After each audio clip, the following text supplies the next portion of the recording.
Our heroes receive some side quests from the grateful survivors of the Tribor catastrophe before they take to the skies toward Axholm. The new party member, Fade, gets to know his new companions as Null and Cal share some of their experiences. It also happens that the mysterious artifact Fade had been carrying is indeed the key to unlocking the Neverweakened spelljamming capabilities. As the party heads toward Axholm, they see a massive storm brewing above the Sword Mountains in the direction of Icespire Hold. A sudden drop in altitude, with violent turbulence signaled an attack on the ship by air elementals. Our heroes battle the elementals on the main deck, being tossed overboard several times, but always landing back on their feet. As our heroes wear down and defeat the elemental foes on the deck, the ship continues to take damage from attackers still unseen. On the horizon, a pair of very large flying objects appear on a course headed for the Neverweakened.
Gryke entering a scene. He's coming out of his room where people thought he was sleeping. You see he has his eyes look a little bit red. He was mourning the loss of his friend Mando, who is the closest in his party to him. So he was mourning Mando, is what he was doing. He heard the battle, was like, they can deal with this for the time.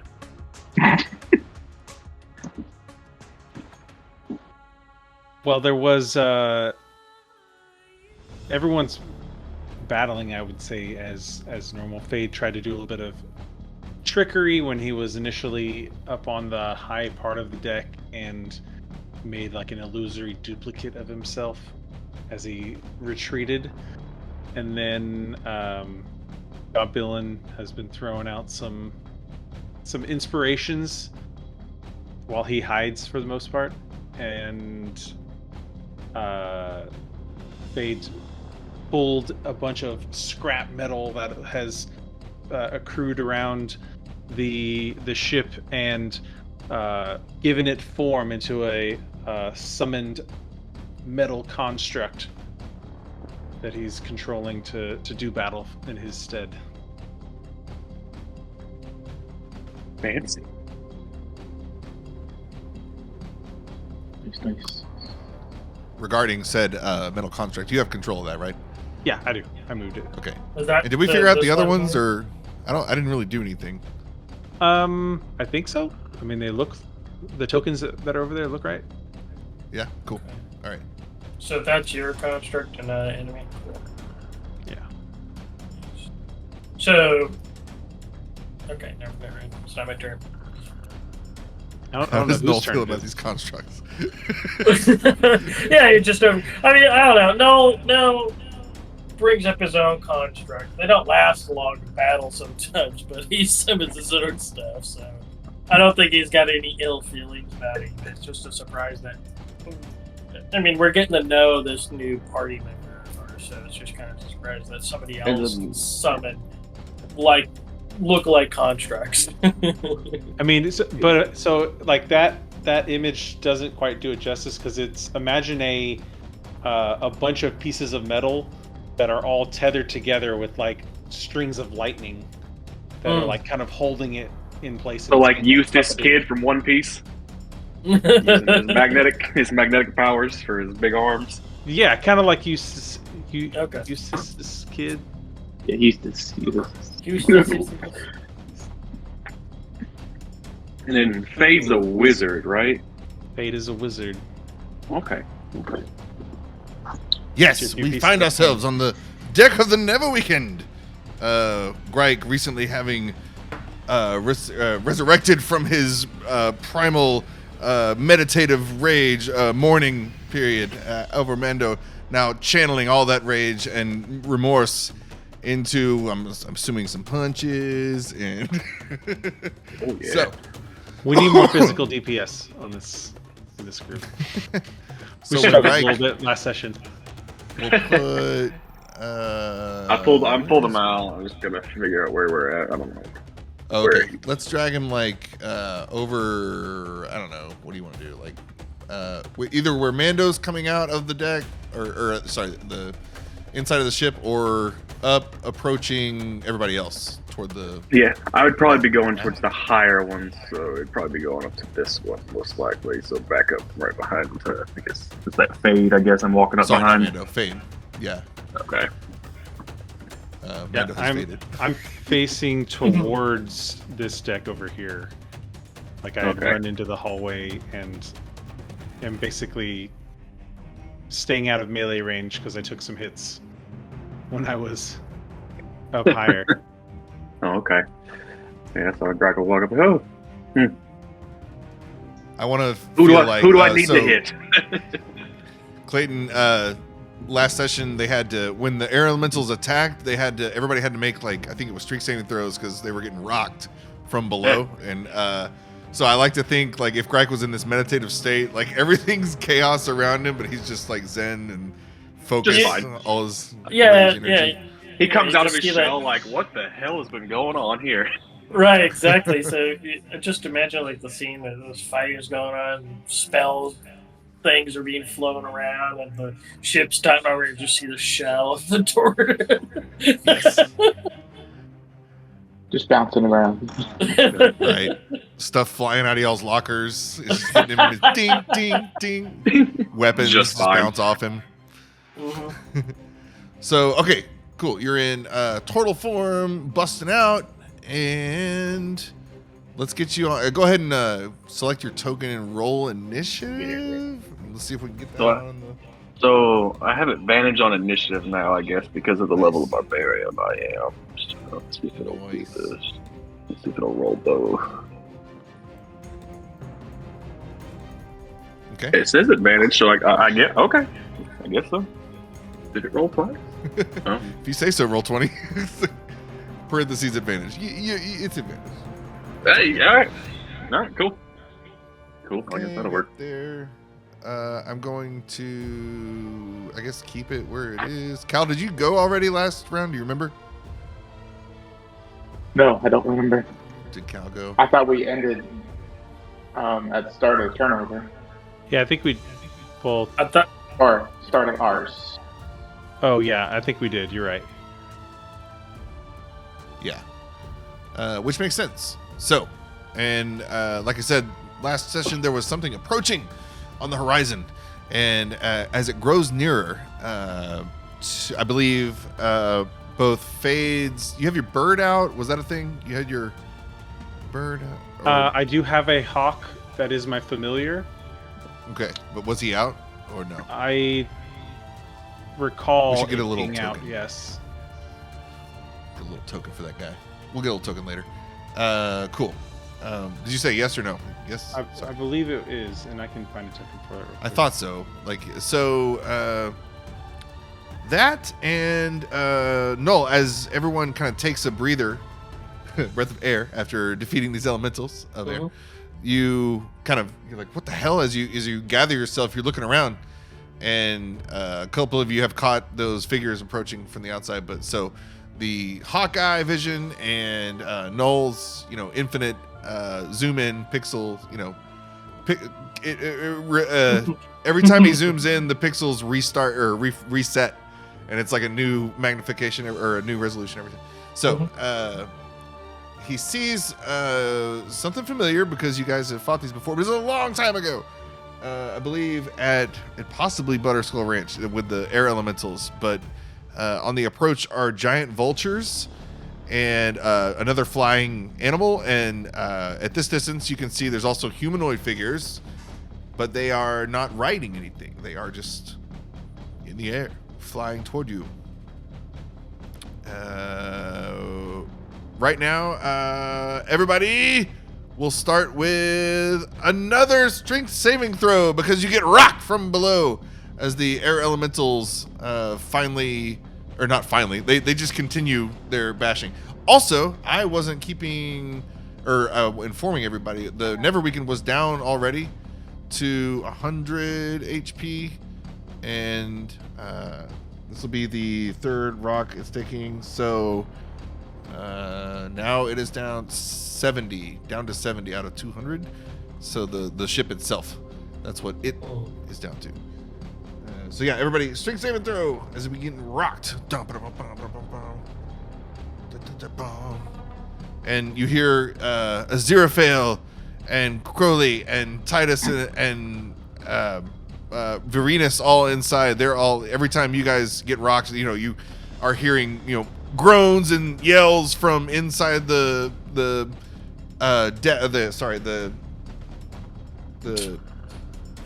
what's it called? Where the captain is? The bridge. The helm. The helm. Yeah. The helm room. So The home okay. room. Helm room, in the helm hole. right in the helm hole. What was I doing? Okay, so I believe it's over 10 is success. And does it even call damage? I definitely didn't get over 10. It looks like Null got on that one. And I specifically First put roll of the myself year. in the most interior part of the ship that I could, in the hallway. That's fine. Fade took this damage last time, right? Do you remember what it was? I think it was. I thought if you failed, you were like falling out of the ship. That was a different thing. That was their blast or whatever. Yeah, that was the air elemental, their whirlwind ability that they did. They tossed everybody off. Or did it? I don't know. I think it's just you're prone. Oh, you take okay. damage and you're prone, and then if you succeed, you take half damage. I thought some of us got hit and were prone because of something like that, right? Right. So it's on a success, it is 5 bludgeoning damage, and you are not, you're still on your feet. And if you fail, which is under 10, that is you're knocked prone and take 10 bludgeoning damage. Okay. 10. Null doesn't like what Alright. how he feels right now. Didn't have his magnets activated. Yeah. Null as a clumsy moment, and is distracted by the situation that's kind of going on, and that our turtle friend has decided to join us, and everything goes well. There's a lot kind of going on, and he just flips. Forgets he can magnetize himself. Boo, boo, boo. So that's on the deck, and okay, everybody, as these figures approaching, what are we?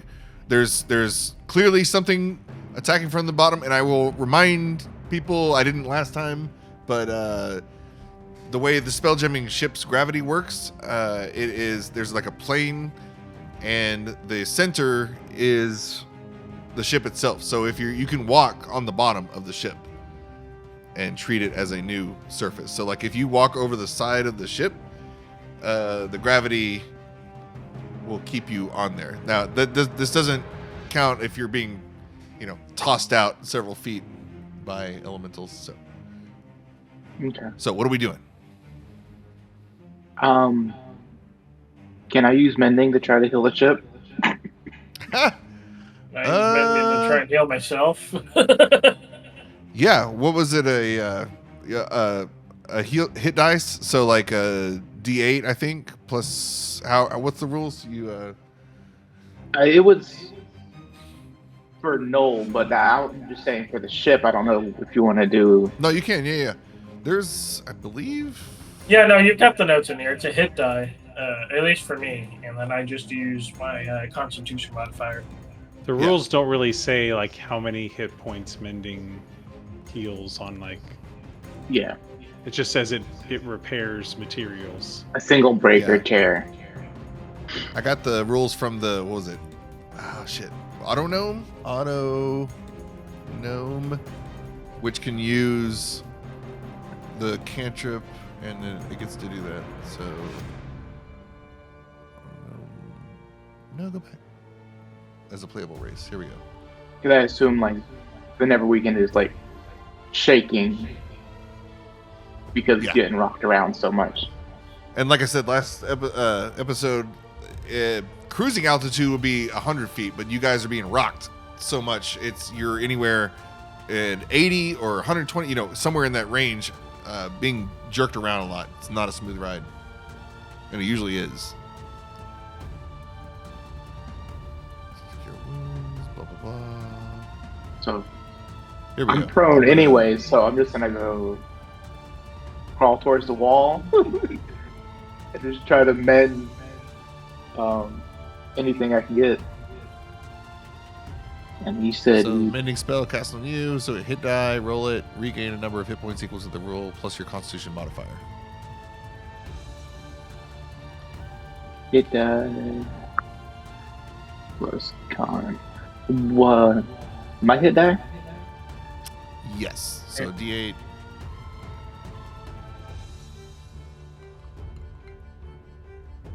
So as the ship's engines are on fire, you like patch a tile. It's an important tile. What if that tile's the only thing that survives? That's true. Oh, okay. D8. Let's see. It's.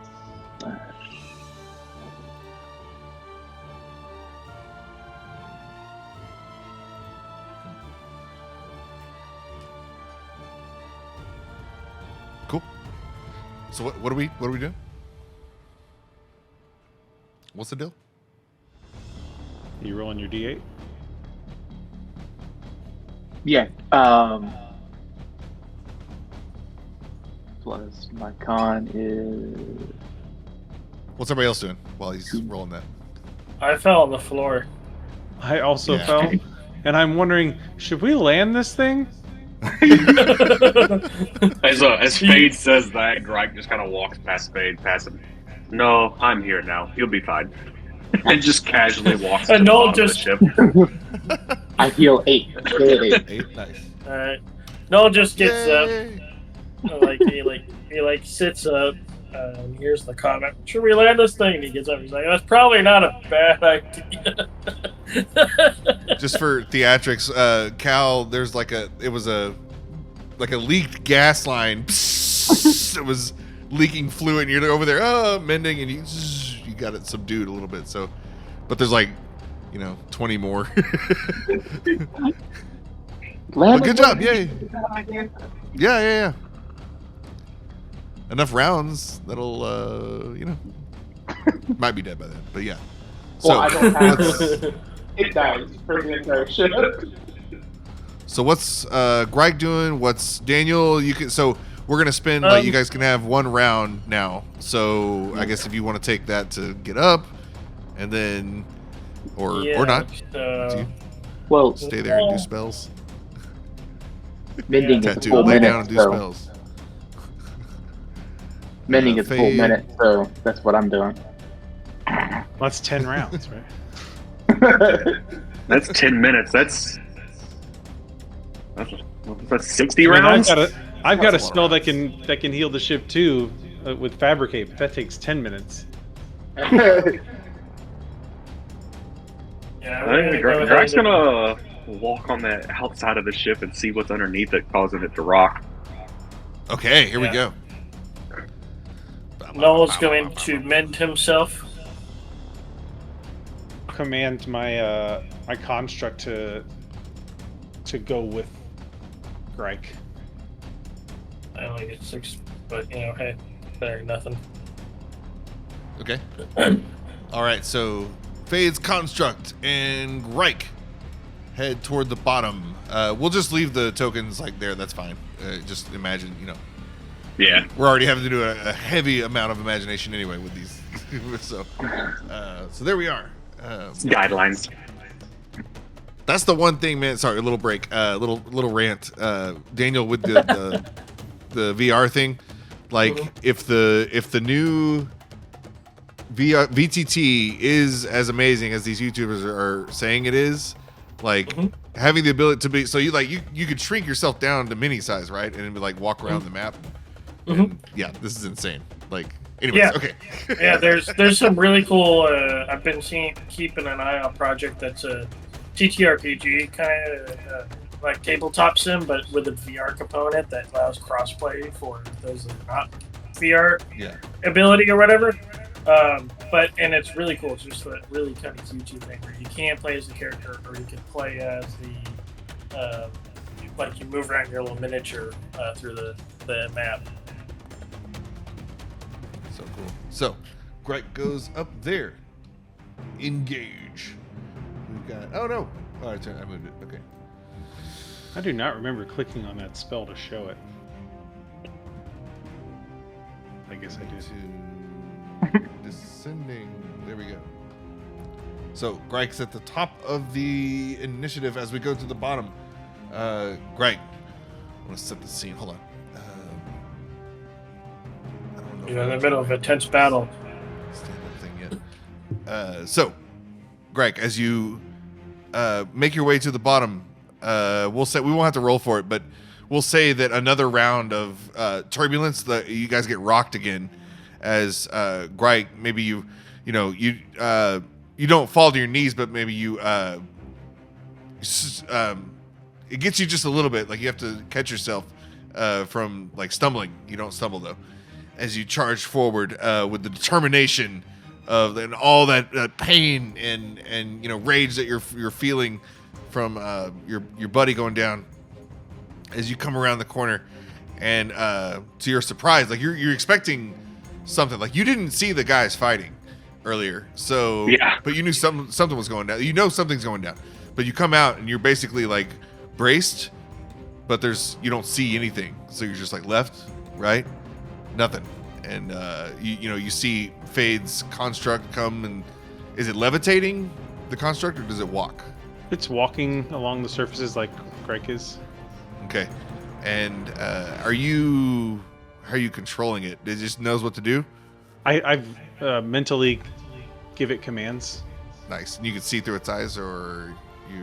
Nope. I just give it a command to follow Gryke. Gotcha. And it will, like, follow that blindly until it's done, the task is done? Basically. You don't have to, like, supervise? Okay, micromanage. Cool. I just imagine him with a Game Boy. I'll check the spell just to make sure, but I'm pretty sure that's how it works. No, it makes sense. So he has a visor Gryke, come down. as Gryke looks for something to smash, he doesn't see anything, and I'm going to It obeys my verbal commands. Okay. We told it to go follow, so. As Gryke looks to the left and right, and there's like the normal wind you guys are getting.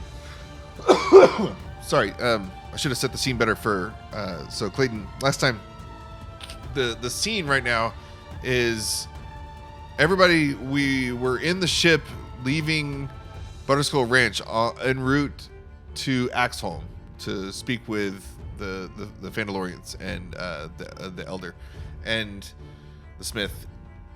Something caught their attention. They saw the storm on the to the south, and it began to storm on them.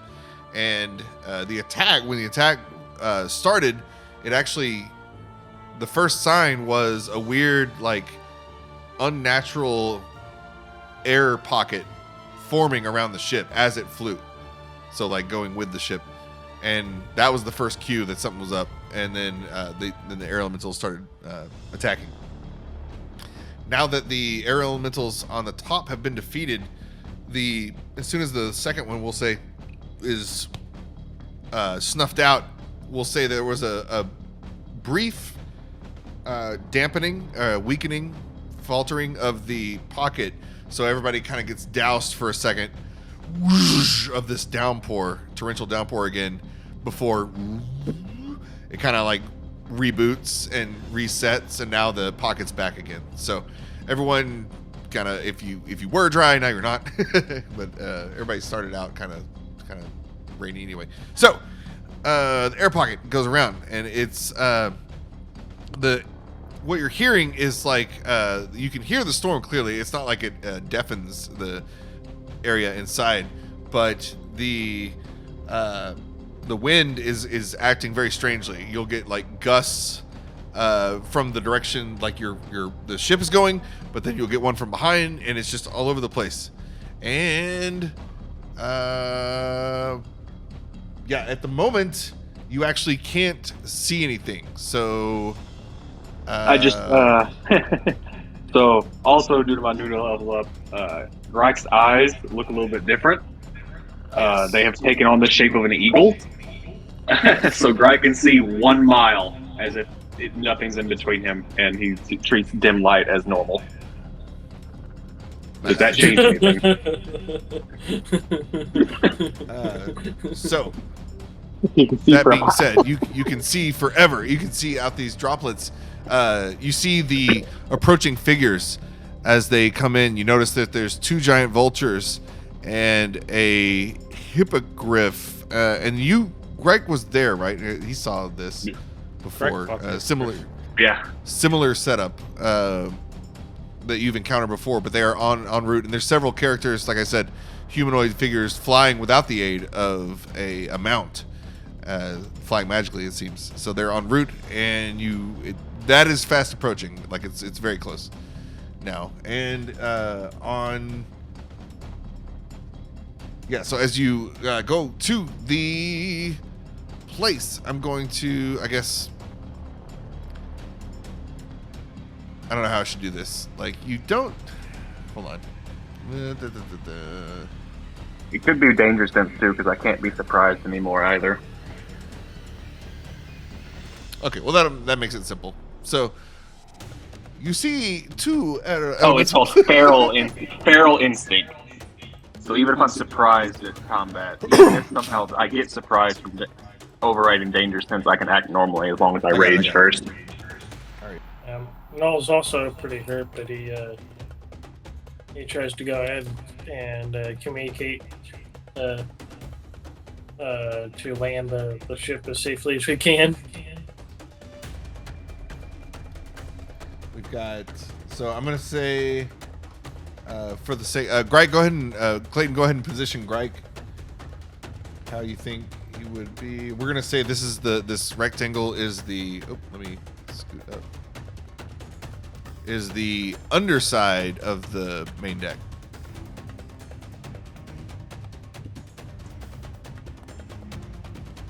He's upside down. Yeah, he should be upside down. So, just so we know where we are. Perfect. All right. Upside down. Right. Well, we'll skip the whole mysterious thing. So, actually, no, it still plays a part. So, Gryke, as you're coming in, your eagle vision and your senses are so honed. It's like you can control how fast you're perceiving reality. You're just like so in tune, and you notice, like in a very monk way, almost the sudden. The changes in the gusts that you're feeling, you notice that there's a pattern, and you notice that this thing but I won't let it have hit you yet. So you're that good. This thing was about to come swipe at you, and you notice that there was like a rhythm to it. So it's almost like your eagle vision, you don't even need it. It was more like a Daredevil situation. You're just sensing that the air elemental is coming for you, and its interaction with the water around you like tips you off. So it's like you can flavor however, but it's your initiative, so it's your turn. But this thing is attacking you, and you just like with your eyes closed, reach out and boof, just like stop its attack as it abruptly. Temporarily comes into its like vapor form, and you see it. Everybody sees it, or not just the people on the underside actually. So you see it, and face to face with 2 air elementals. Whoa, so original. Oh my god. Yay. But now Gryke gets to fight him, because fuck it. Oh shit. Yeah, Gryke looks at him. You guys walked onto the wrong ship, and you messed up my morning process. Time for you to leave. And Gryke explodes in rage. I'm going to rage. And it's just a steamy mist, and so it's like the mist around him takes the form of a bear around him. Is what his rage kind of does now. Just you look closely, yeah, obviously that's Gryke, but you're looking far away, it's like, is that a bear? What is that just standing there? Polaris. And, yeah, he is going to attack with his halberd. Yes. So yeah, I'm gonna attack again. Let's see which one. I guess I'll do this one. Ursa Major. Yeah, I'll do that one. And so I'm gonna attack it twice. So are those elementals upside down or right side up? Since they always float. This is the underside of the ship. Josh turned his construct token upside down. I thought it was a good idea, so I copied it. Well, yeah, I'm just saying. But they float, so... Yeah. I think they're still affected by the gravity of the ship. So that's I forgot that. So that's a 17 and a 31 to hit. Both. Okay. 17. Oh yeah, both hit. Plus 2, so it's 13. Plus 2. I'm assuming the one. So that's gonna be 25. 25 damage to that one. Okay. And then Gryke's just kind of grin. Look at him like, go ahead, try anything. Because they are both in range, so they are in for a rough time. And you're like Ultra Instinct style. I'm thinking like you're just so fast, like you're faster than air. And it's used to, like, it doesn't have a corporeal form, so normally when like a guy comes and tries to stab it with a sword, it's just like, this is doing nothing. So it's used to conforming its molecules around whatever is happening, and it starts to do that with you, but you're just like so badass. It's like your halberd is individually finding the atoms in its swipe. He's like, hey, I don't know dodge if I'm this. going to. Hell yeah. Yeah, I'm imagining too. It's more of a controlled rage, so the halberd doesn't necessarily look like it's moving fast because Gryke's kind of embracing his turtle nature too. He just knows exactly where to go. Yes. And so even though the blade might not be moving that fast, it's impossible to dodge for them. Slow and steady. Wins the Absolutely. range. I don't know. That's how Gryke works. Yes. Honestly, that's kind of more terrifying, right? Like a really slow, like, oh god, I can't stop it. It just goes into you, like that's more terrifying. Oh god, that's like triggered the Saving Private Ryan scene. That's awful. So, but sweet, here it's fantasy, yay! I don't get hurt. Here's fantasy. Woo! I'm fine. And Gryke will shout as well that I will handle the disturbance below, and he repeats what his eagle eyes saw coming in, the hippogriffs and then the humanoid things. So that way people can know. And then I guess he will also say, Fade, have your guy attack. He's right on top. Since I guess Fade can't see. Appreciate that. Just scream out the door. Attack! Attack!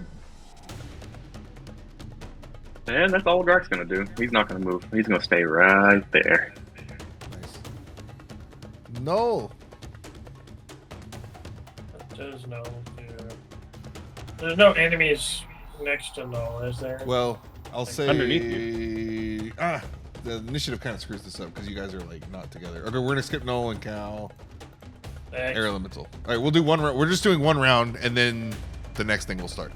So, the air elemental. So taking this hit, it's very emotionally damaged. Emotional damage right now, and it's going to wind up. And it joins its friend. They're actually both going to wind up. And for a whirlwind, and then the DC's going to elevate, because I know it's them working together. So, this is going to be DC 18. DC 18 strength. Has no active conditions. Okay. Okay. Oh, I have no. advantage. Whirlwind. Oh no. Ignore the DC 13. Well, It's a DC anyway, 18. I am have going advantage, so I'm good. Son of a bitch. I would like Greg to just use- stares at him like 6? Oh, just shit. the Okay. wind blowing around him. Greg just kind of So, what? So is that everyone doing strength save? yeah, so Gryke's halberd goes into the air elemental, and it takes it actually goes with it. We're gonna say that you push it, so you damage it, but in it, like, as you finish your swing, the end of the swing ends up putting it right next to the other air elemental, and the action of your swing, they were gonna do it anyway, but we're gonna flavor it as you actually started the whirlwind that they kick up together. And this is going to be DC 18. On fail, it's 15 bludgeoning and flung 20 feet Alright. away. So, Well, I would like to use my underneath. inspiration. Well, that's underneath. Dude. That's not us. Yeah, I think it would Yeah, only you just don't- be That's me only and on the the. bottom. The roll. It'd just be me and the construct, I would imagine. yeah, it's just Gryke and construct. Okay, so I Which know. the construct fails. Is tossed 20 feet off away and knocked prone. I don't know if that the knocked prone part counts since you're in the air, and you can control it with your mind. I don't know how that's gonna really affect that. Anyway, and on floor, no, it's not. If you and then no damage on a save. Fair success. Is there a particular direction it gets tossed?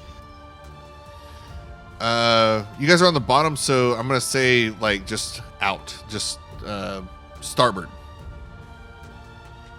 Yeah. So away from the ship. It's 20 feet away. it's Gryke falling. again, unfazed in his controlled rage state. Greg just kind of looked down like, it'll be fine. I can survive that fall. It can too. We'll be fine. It'll be fine. Well, I guess it would be Just two kinda saves. arc Never off mind. Downward. Yeah. Wait, Since it's 2 whirlwind attacks. Oh, Never you said it mind. was a combined one. That's why you raised the DC. No, yeah. So, okay, so there's that, and then that's it for them. So, now we go to I mean, it can be fade, but let's just start a new thing. So, the creatures approach. They're flap, flap, flap, flap, flap. These vultures, and let's see. Let's say they are now 100 feet away. So they're within 100 feet. If anybody's got a 100-foot range, let's say 60 or 100. They're within distance, like ranged attack distance at this point, heading your way. But I'm going to give you an opportunity to do something on their approach before entering initiative.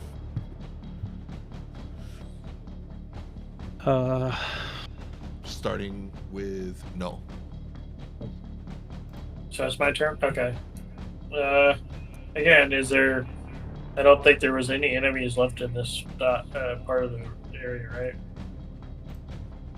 No, there's not. Unless you're Next going. to us. Just the No. ones that are now within range. Which ones are in range? The ones No, that the are ones- coming on approach. The vulture. Flying in there. Yeah, the vulture, the flying people, the hippogriff. So if you have a ranged option, you can use it against them. Bring that construct back. I have a ranged option. I'll just throw it at them. How far away are they? We'll just say like 60 to 100. we'll say 60. Just say 60. Okay.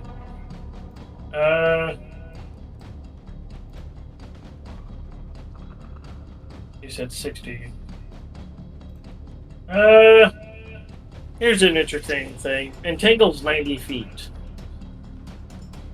Can I entangle them in midair? You can try. Yeah.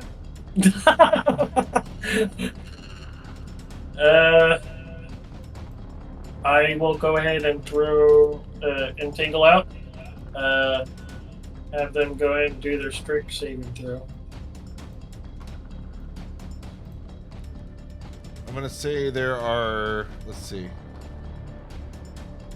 And never mind about the hippogriff. It's a pewter griffin. It's a Pewter Griffin! So. Well, I was going to save it for last, but now it shall die with extreme prejudice. Shit, I'm gonna move them. Actually, that's fine. It doesn't matter. So again, don't take the squares literally, unless I say so. Right now, it's just kind of they're in range. You can hit them if you have range stuff. I'll take it Okay. figuratively. So entangle. So Null. There's like flying in a V formation because you know. Mhm. And then who are you targeting? We're gonna say the Pewter Griffin is in the lead, and then the two. Yeah. Right. It'd be 90 feet, so it would be. Where's the stupid ruler? There we go. Cool. You just targeting the closest one. Yeah, we could target the closest one. So I'm gonna go ahead and target this one to begin with. Up here. But it's within that 20-foot area. Sorry, could you ping it again? It's the front one way over here. So just a 20-foot. Well, we'll say that this isn't literal, so you can target one of them, but it won't like envelop or entangle multiple. Like they're far enough apart. I mean, if you want me to literally I can do it, but No. I mean, considering how it is, yeah, I wasn't. I can at least but get. you can definitely one, get so- one and its rider for sure. Yeah. I'll So even, that- you know what? I'll say because they have some flyers with them. I'll say it can be like on well, you caught one of the flyers too. Yeah, so it's going to be this area here for it. Okay. You want to draw a little square or whatever it is. Yes, However let's you want it to be. do. So we'll treat their little area as we'll start counting the feet as just a little pocket zone here. Yeah. So in that area, those things need to do a strength saving throw. Good times.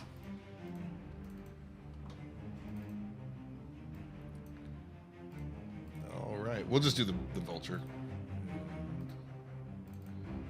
So it's probably gonna be bad. Here we go. What are we working with? 15. 15. Hey. Failed. It was an 18 save Ah, nice. for this one. So you're restrained, and Start you're falling? restrained by these fine plants that come shooting out of Null's hands, or his arms rather. So you see just parts of his arms kind of pull out, and these organic vines get shot out, and they kind of grow a little big, but they go out in that distance. He's hoping to be able to restrain these. He's Yeah. So never done it in this fashion before, and they just kind of like wrap around and grab him in midair. Technically, that area would be considered rough terrain difficult on terrain there, but in the air. yeah, you're in there. So you need to make a strength saving check at the beginning of your guys' turn. You're still restrained in there. And we'll go from there. Well, I mean, They're falling. they're gonna fall faster. Is there a distance limit? Creatures, when they initiate falling, begin falling at a rate of 500 feet per round. Right. But if they get so X amount of feet away from Null, does the spell stop working? Well, so strange it's hard to area, say because with that, technically, he needs you need the ground for entangle. So we're already kind of in the weird territory. So I guess it's up to what you Okay. want. Okay. Yeah. Oh. So it says grasping sprite from the ground. I figured we'd just flavor it. Oh, that Null always Okay. has the seeds. Okay. Null's always got his seeds, so I imagine that he just kind of shot his seeds out and then did that. That's a easy way. He But I don't carries know. around his own Okay. dirt like Dracula. And Blows No, a no, no, dandelion no. out and then enlarges it. The dandelion catches everybody. Yeah, there's No, no. the way Null plays. I was like, oh no, there's so many ways to get around that particular part of it. But who knows? Yeah. No, that's okay. We Or just have it to where they don't fall; they're just locked in place. it's okay. I got a thing for it anyway. So we'll say it happens, and Null. But let's make it cool. So so you know how like in the old X-Men movies, how Magneto could like control. Obviously, he controls metal, but like the real, even like fine particles of metal. Remember that one dude who Mystique like injects with the Iron, yeah. iron. Iron Yeah. blood, And yeah. it's like, Yeah. and Magneto's like, oh, you got a little bit iron in your diet, and then he like rips it all out of him. So yeah, the little balls. Yeah. Null, I'm gonna say so. Indefinitely, your entangle spell is gonna work wherever because Null is able to basically, kind of like Magneto with the iron in that dude's blood, gather all the dust and just like loose debris that anybody at any time would have on them, and then collect it together enough for it to constitute or compose quote unquote Earth, so that it's enough like and then so that it for magic wise it's enough. For magic wise, yes. Yeah. Okay, interesting. I'll have to, because it was interesting to kind of see, but yeah, next time I'll make sure that it's just kind of straight from the ground. So it's almost like a reverse, atomic bomb. It's like the explosion and then the zoop, the vacuum that follows. So kind of a reverse of that for the dirt. Right. But cool. And then They are restrained. So basically, Yep. yeah. And everybody else sees Null reach out and just like clinch, and then if everybody's watching the incoming hostiles, like a group of them just what and starts falling as the other ones continue on their way. But is that it for Null's turn? Goes to Null. That it for yeah, You wanna that'll be it, reposition because for that's kind of his whole. I was gonna do a bonus action, but he's kind of focused on the consequences of what he just did. So yeah. Cal. Now with a 27 initiative. Damn it. It's supposed to be, what was it, 8 or 9? It's 9. I think it was 9, yeah. Because it keeps multiplying. 47 is better. 9, 9, 9, 9.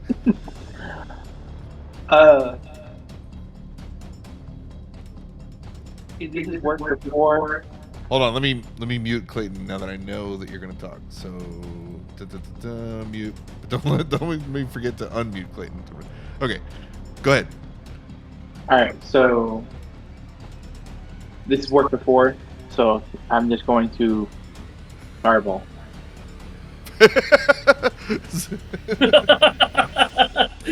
Happy New Year, everybody! Welcome back to D&D Fireball. Well, like, I thought about what is this one? Ice Storm. Yeah. But Fireball does way more damage, so. It's also more anti-thematic for them. Ice Storm would be just like, yeah, that's what we're doing. Yeah, and like Ice Storm makes the ground difficult terrain, so I'm like, well, they're in the air, so it doesn't really matter.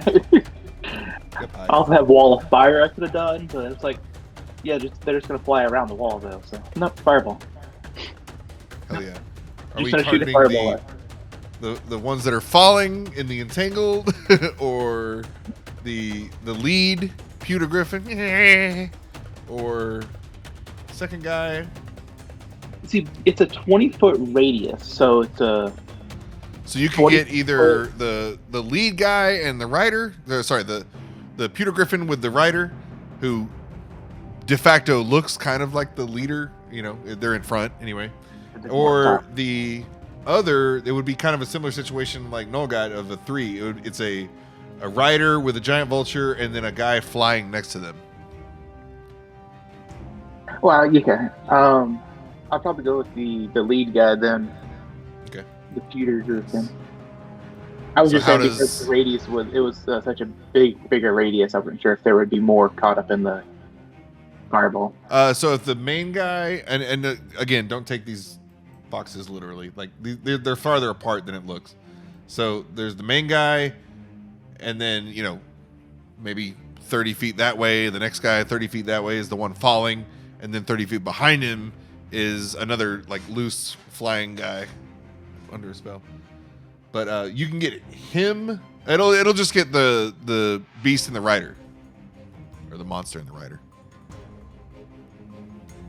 And then we'll roll.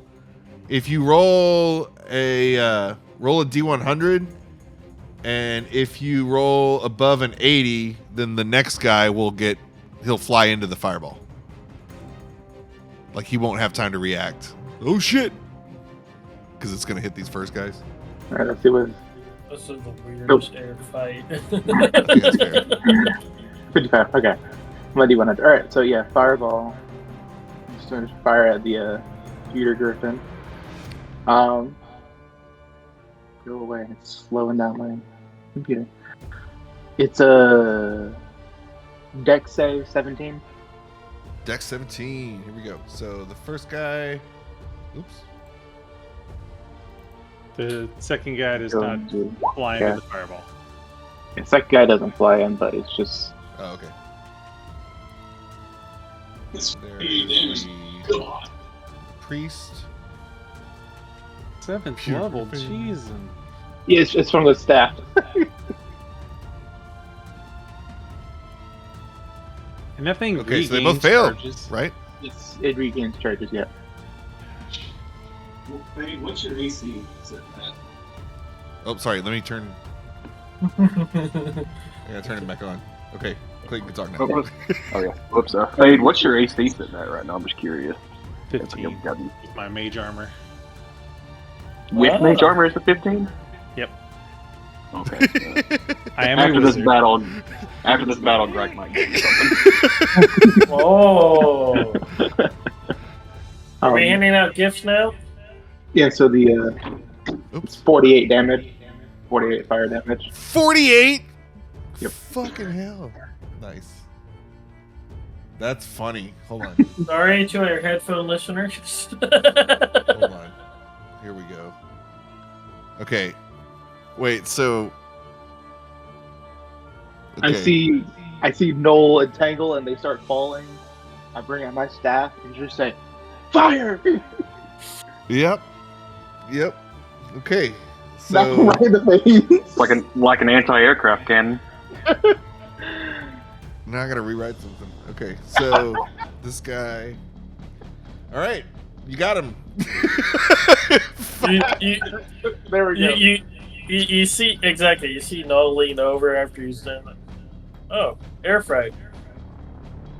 So, Right, oh so- god.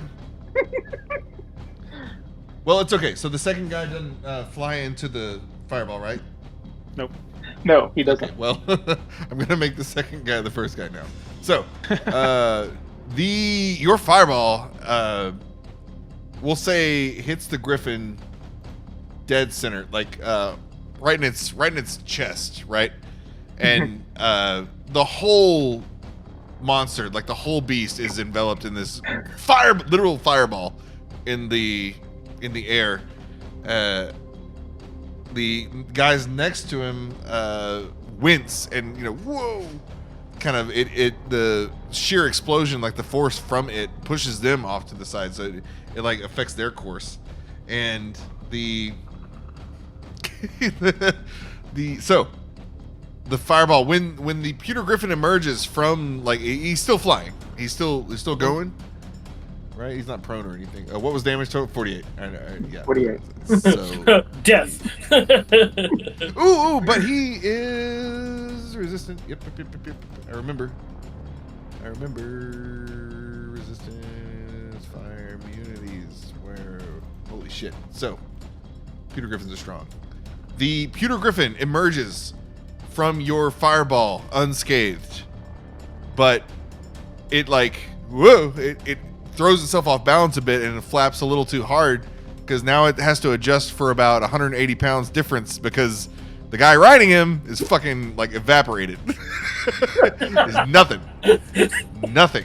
So, the Peter Griffin didn't take any damage? Or Griffin takes no damage. The Pewter Griffin Peter Griffin. is immune to fire damage. Okay. Turns out humans are not.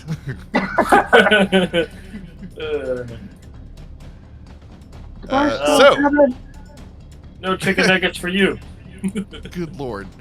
Who's next? Okay, good. So is anything else?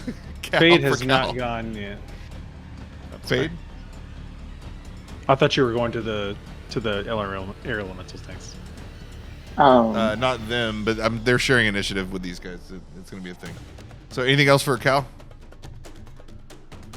Would you like to fry anything else? My spiritual weapon should still be out, right? Because I had it last round. If it was out last time, yeah. Okay, yeah. I'm just going to bring it around. But closer. What's the range, though? Because this is about 60 feet away. I could only move it because it's already out. That means I can only move it, 30 feet? 20? What Lane says. Yeah, I don't think you could move it toward them. I don't think it'll quite reach them. Yeah. I'm just going to move it towards them, yeah. You Just can gonna like move it start. closer. Yeah, actually, if they're coming, they're gonna fly into it. If they so You get within 5 feet of it, it's going to smack. there you go. I was about to say you could prepare a spiritual weapon action. Okay, cool. You do that. Okay. Hold on. And now they keep flying. They keep flying. As the second is I'll just call them what they are. The Howling Hatred Priest. So you guys have encountered the Howling cult of the Howling Hatred before. I think it was your second wave of cultists you encountered. The first one were of the Black Earth.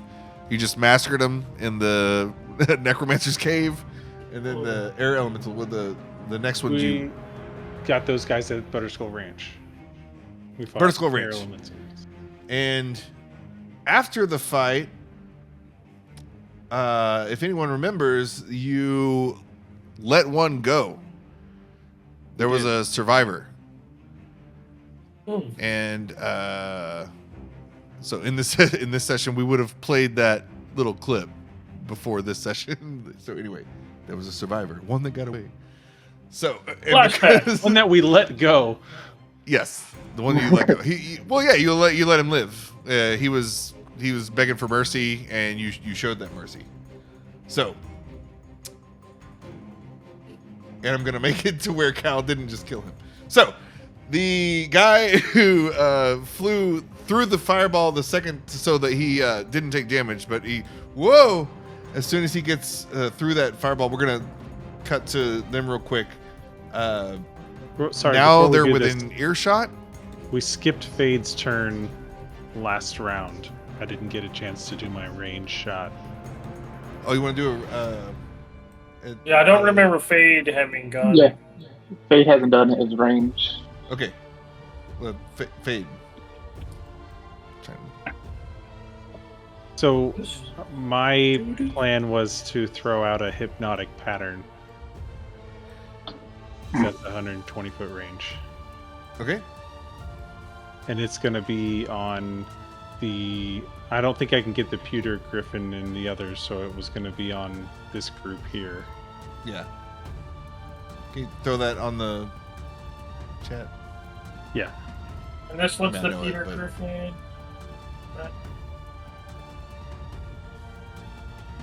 So it's a DC 19, 19. 30-foot cube, wisdom saving throw. DC 19.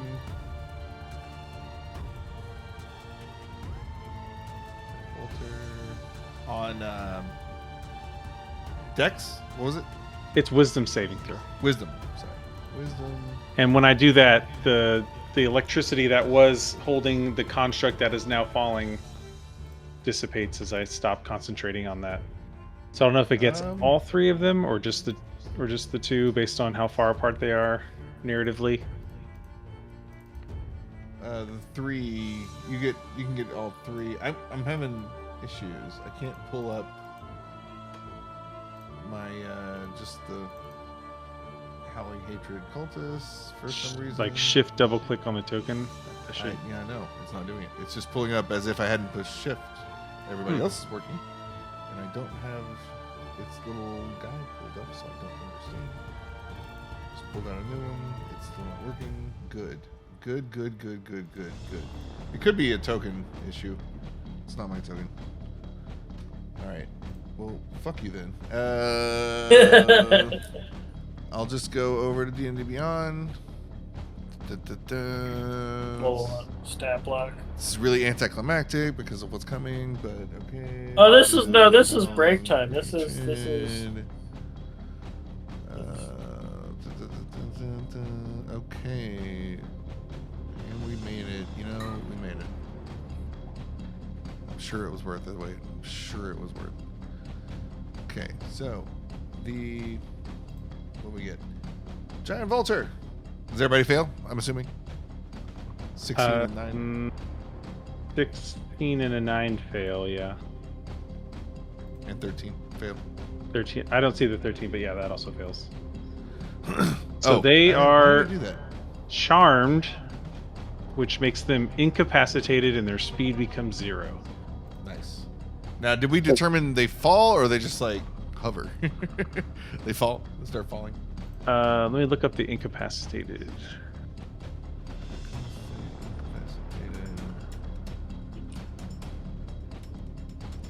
I cannot move.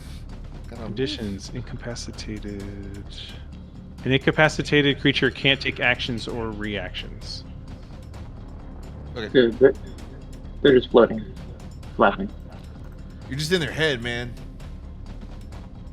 So Fade Yeah, what's it look like? kind of pokes his head out and starts summoning a swirling vortex of black smoke that, like a little nimbus cloud flies out towards them. And then when it gets right up to them, it just explodes into a fireworks display of confetti and just completely transforms into something very different that is just like a flashbang up in the sky, and they just wide-eyed, lolling their mouth, are looking at it and watching it. Yes. You probably thought the fireball was coming. Well, if you do damage to them, they are knocked out of their stupor. Yeah, they probably thought another fireball. Oh yeah, that would do it. Yeah. So nice. Is there damage or they're just incapacitated? Just incapacitated. Oh, okay. All right. Is that it for Fade? That is it for Fate. Thank you. Okay, so on their turns, actually, you know what? We will come back to this. Let's hop over to Gryke and the elementals on the bottom. So, Gryke, your your battle buddy just kind of disappeared next to you, but I don't think he's too worried, right? Nah, I'm not too worried. He couldn't even take a little bit of wind. He wasn't worth it. Okay, now let me mute Aaron. I'm going to. Okay.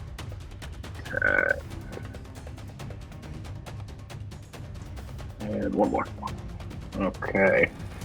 That is an 18, a 14, and a 16. The 18, 16. Wait, why does it look different? I'm confused now. Anything above 15 hits. Okay, so just the two of them hit. All right, so that. Yeah, those weren't with advantage. If you No, it was. No, it's the I just did 3 attacks. That's all. Because I was going to do the bonus action one. That's all. So yeah, no. It's just, oh, that's low. Are you targeting the one you already got? Yeah. So that's another 27 damage to the one I attacked last time. So out of the 3 swipes, 27 damage? Yep. Yeah, only 2 of them connected. The butt end one didn't connect. No, I mean, that's a lot.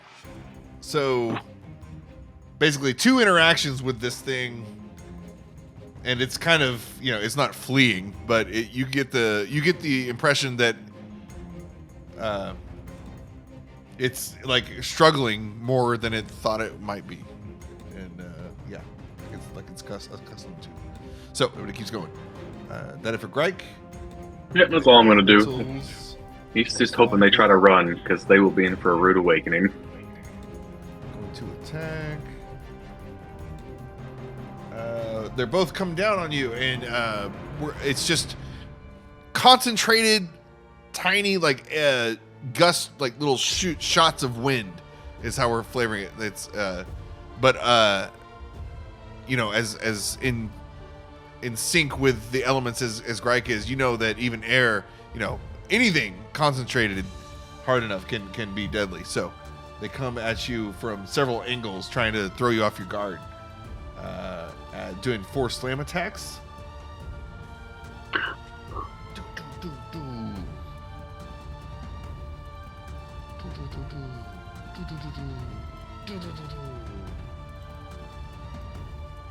As these, these jets of air come from all random spots as you try to defend.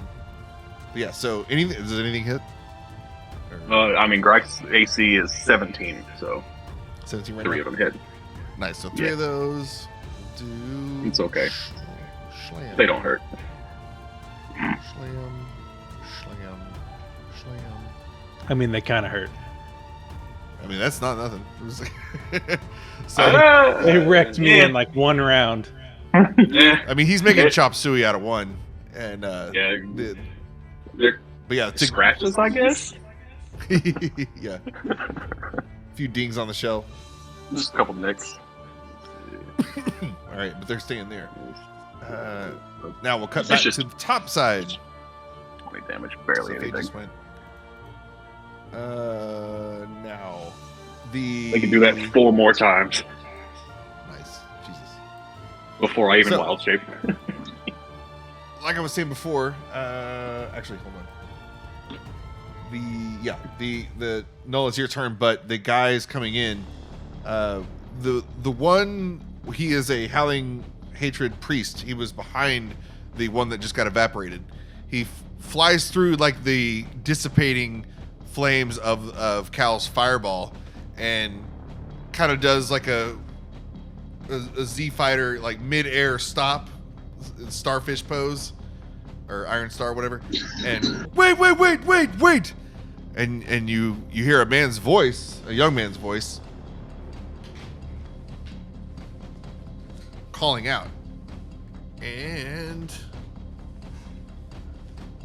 he immediately, as he does like his Iron Cross pose out, everyone feels a gust of wind emanate from his direction. So the guys who are next to him in flight, who are under Fade's hypnotic pattern, and the Pewter Griffin, and they abruptly stop in the air, or start to hover, and you guys feel not it doesn't hurt, but it's a woof, like a very strong gust of wind your way, woo, and and he's just flailing his arms, saying, wait. And you can tell the Pewter Griffin in front, like I said, all of the approaching aerial people stop. And they seem to be following this guy commanding them. And he's yelling at you guys, and they're close enough now, it's within earshot, and it's me, Angus! And we didn't give him a name last time, but this is going to be Angus! Oh, Siri, no.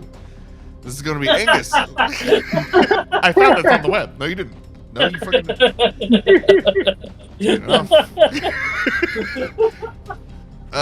It's me, Angus, as he stops the people he's with, and we mean no harm. We mean no harm. He and for the guys, I guess that's everybody. I think was Cal part of the party in Butterskull Ranch the first round? No. Or was that No. pre-Cal? I think it's pre-Cal. So, shitty class. Oh, and Faye doesn't know either. So, shit. Okay, so Gryke and Null pretty much are the only people who know who this is or would know who this is. In Gryke fact, does not remember names, so Gryke has no idea. He does this, and we're gonna say it's still Null's turn. What does Null do? Null originally was going to do some hurt, but now that this guy is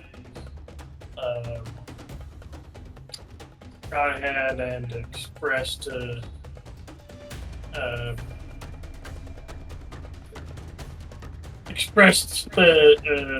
he may be a friend and stuff. So, how far is he out? Do we have him on the map? Now we'll say like 30 feet. You can plainly see, like you can make if you knew him from real life, you would recognize him now. And he's fallen? Okay, cool. So,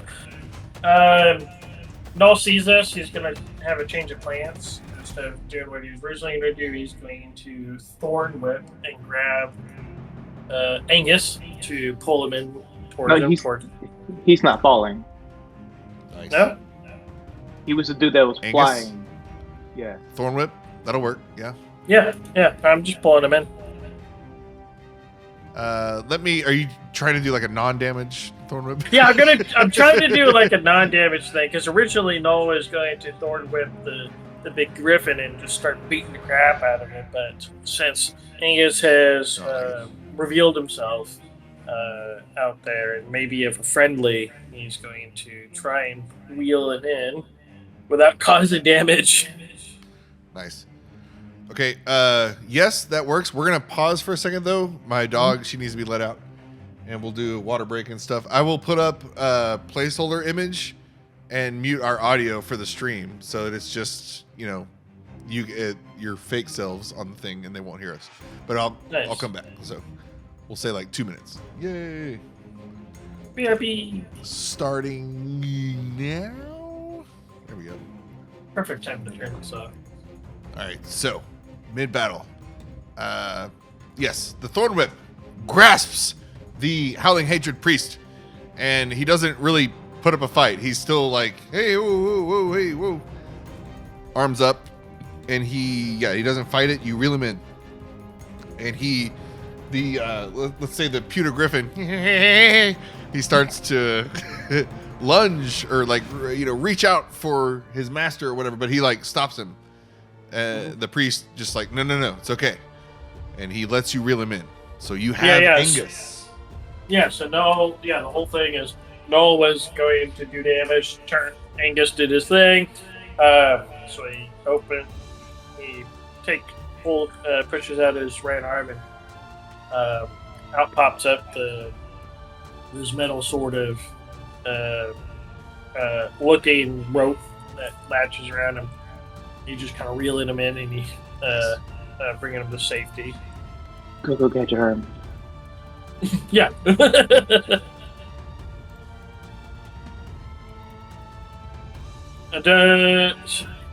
Does he say anything or so as Null reels him in like a big fish? It is I, Angus.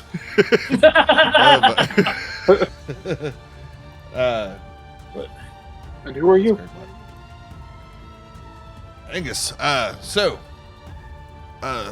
come to you, sons of Savras. I know you are battling right now. We can help. And he gestures toward his pocket. He's his arms are stuck in the thorn whip, Oh yeah, But, yeah. No, as soon as he gets it, he releases Thor's whip, put him on the ground. Nice. So Yeah. as soon as you let go, another gust. But again, these aren't like abrasive. These aren't turbulent. It's more like just woo. It's actually a little not enlightening. What's the word? Refreshing. Yeah, refreshing when the gust goes by. Oh, I just watched Shang-Chi. I'm imagining like the way that the people in what's the place called? Shit, whatever. They do the wind magic, whatever, airbending. Mm-hmm. So you get a little bit of that, and immediately before you can even react, quickly he just almost seemingly disappears, but it's just because he's moving so fast. Reveals that he is holding a scepter, and poof, he's gone from your sight. But Gryke, ahead of you on the underside of the ship, appears this guy who let's Gryke make a history check as he does his thing. Roll for remembering. Roll for remembering. Who's this dude? So as this guy shows up, do I have anybody muted? No, I think we're good. We're good. I didn't mute it. Okay. Yeah, so if I don't remember who it is, Gryke will be swinging at him with his opportunity attack. Oh no, 12's good. If it was like a 1 or something, I'd be like, oh fuck, no. Like, what? 12's good. You bagged your friend in the head. We'll say that it's more so he appears so close to you, perfect.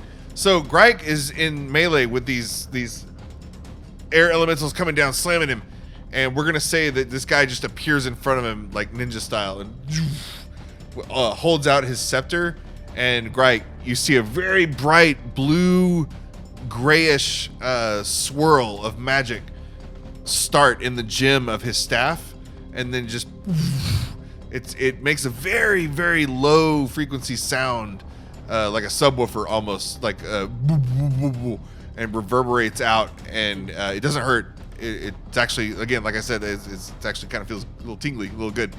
But as soon as he does, he whispers something again. So Gryke speaks primordial and has like these ancient teachings, and a couple of times he's come across these elemental characters. It's almost like if you speak Spanish and you hear Portuguese, you can make it out a little bit, like some of the words.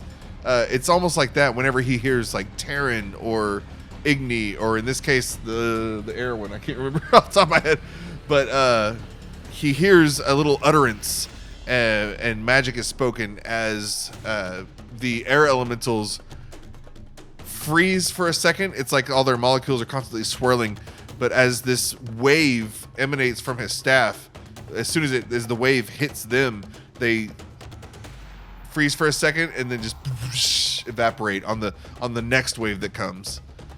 And they are gone. He has desummoned them or whatever, or banished them with this. Banished them with this staff, this seemingly magical staff. And with a 12, this guy looks familiar. I mean, you guys have come across a lot of people, but not a lot of people in like close. What am I trying to say? Close Quarters. Cameras are the fourth. Quarters. Thank you, Jesus. I was like close condition, close encounters, close quarters. So and had conversations and stuff, and you haven't let a lot of people live. So this guy fits both of those. I would disagree with that. I feel like we've let a lot of people live over the course of our campaign. Well, allies. Well, who'd you? We let the orcs live to become. Oh no, yeah. Okay, well that was we like saved a whole town of people too. Like. Well, no, you should do that anyway. No, the orcs. Good call.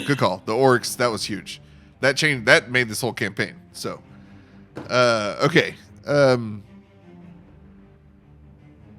So the guy does that, and Gryke, as soon as he starts to turn around. He removes this ornate headdress thing that he's wearing, and immediately you recognize this guy, and Angus, and he you remember him from Butterskull Ranch.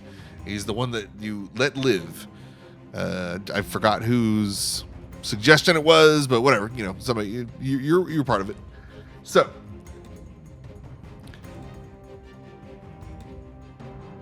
I guess he would eventually join. I guess he wants to talk to everybody. So, please, brother, join me.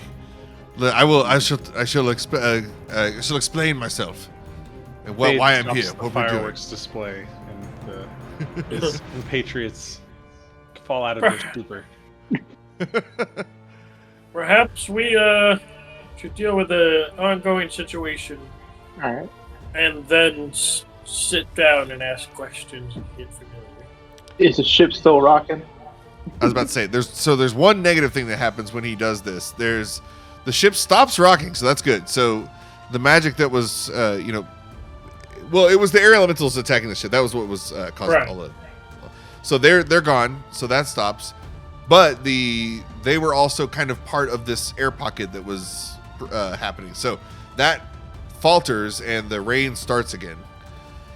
And as the rain starts to fall, the individual, this guy Angus, taps the staff that he is wielding right in front of Gryke, and it again, this very soothing low frequency wave moves out, and it kind of stays. So his staff starts glowing, and a new air pocket is created around the ship, enough for you guys to interact and not be doused. Okay. I was okay He's with the going rain. They to couldn't say see what? me Sorry. crying. I said I was okay with the rain. They couldn't see me crying. I just killed someone. It's possibly an ally. Aren't you? Oh, so there was Fate another. says, So I aren't got you a it. peace cleric? I got it. So I had to think for that. The one. So there was a. So yeah. So behind the scenes, Cal actually killed this guy. Yeah, that's the cleric. I had Angus as the lead guy, and Cal just fucking obliterated him before he could get there.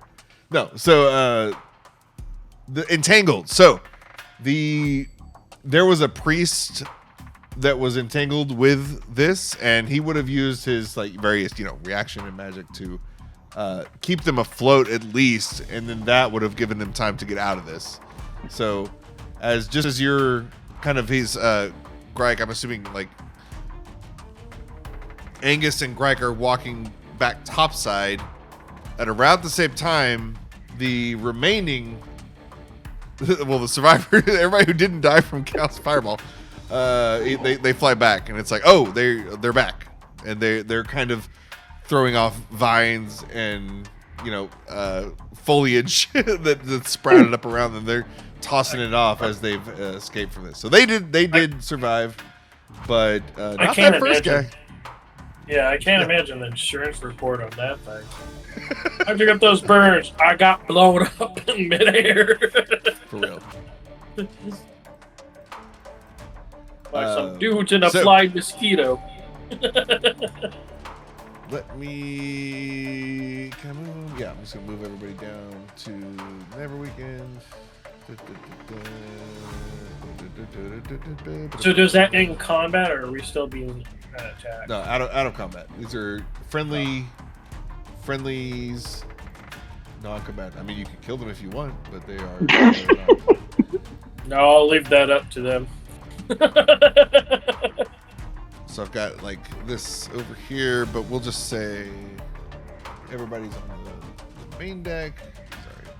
Sorry. Yeah. No, relaxes and relief and everything isn't doing so well. Greg's come on. Just getting started. What the hell? Right, and then Null sighs and relief, realizing we've got friendlies and not foes and stuff. both in reason for in terms of like his health and everything, but also like he turns over to Angus and welcomes him aboard. Thank you. Cal's Thank sitting you down. for your kindness. Again, you show kindness. Do you remember me? We met once at Butterskull Ranch. I was spared. I was a young Howling Hatred cult initiate at the time. So stupid and young. I didn't have a purpose in life, so I just wanted to join a cult.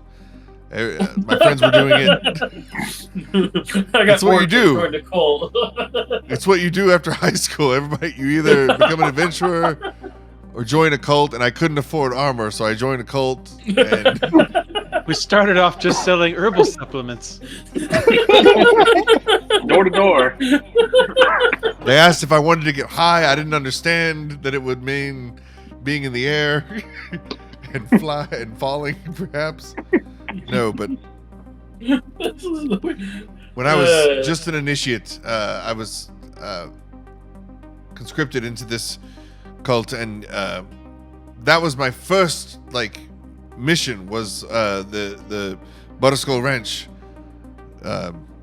event, and I had no idea. I was way in over my head, and everyone around me was dying, and I was so young.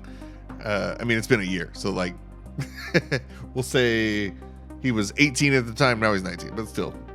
Light bulb goes off and Gryke, oh yeah, when I drowned that giant thing. Oh yes, I remember you.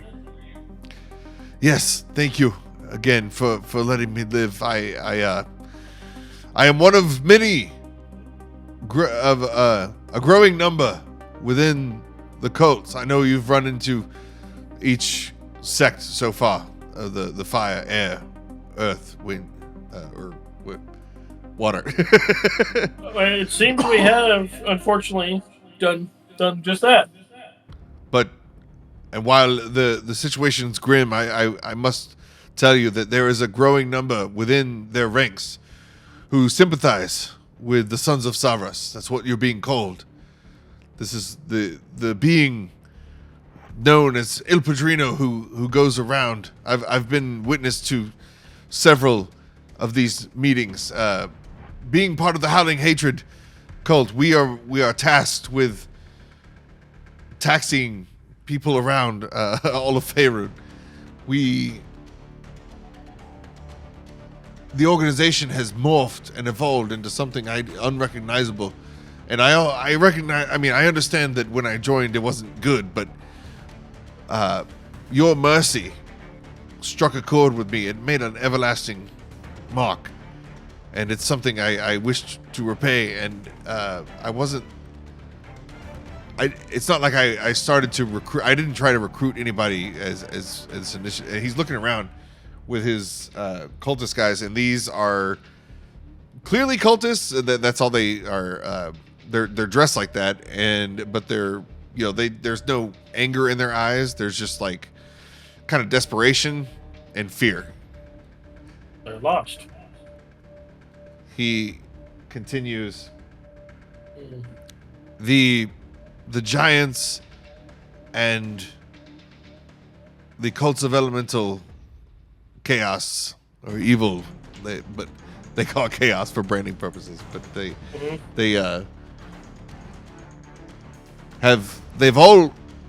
in cahoots. They've all allied with the giants. So right now, the leader that we were following has all but given up the core principles which brought us all in.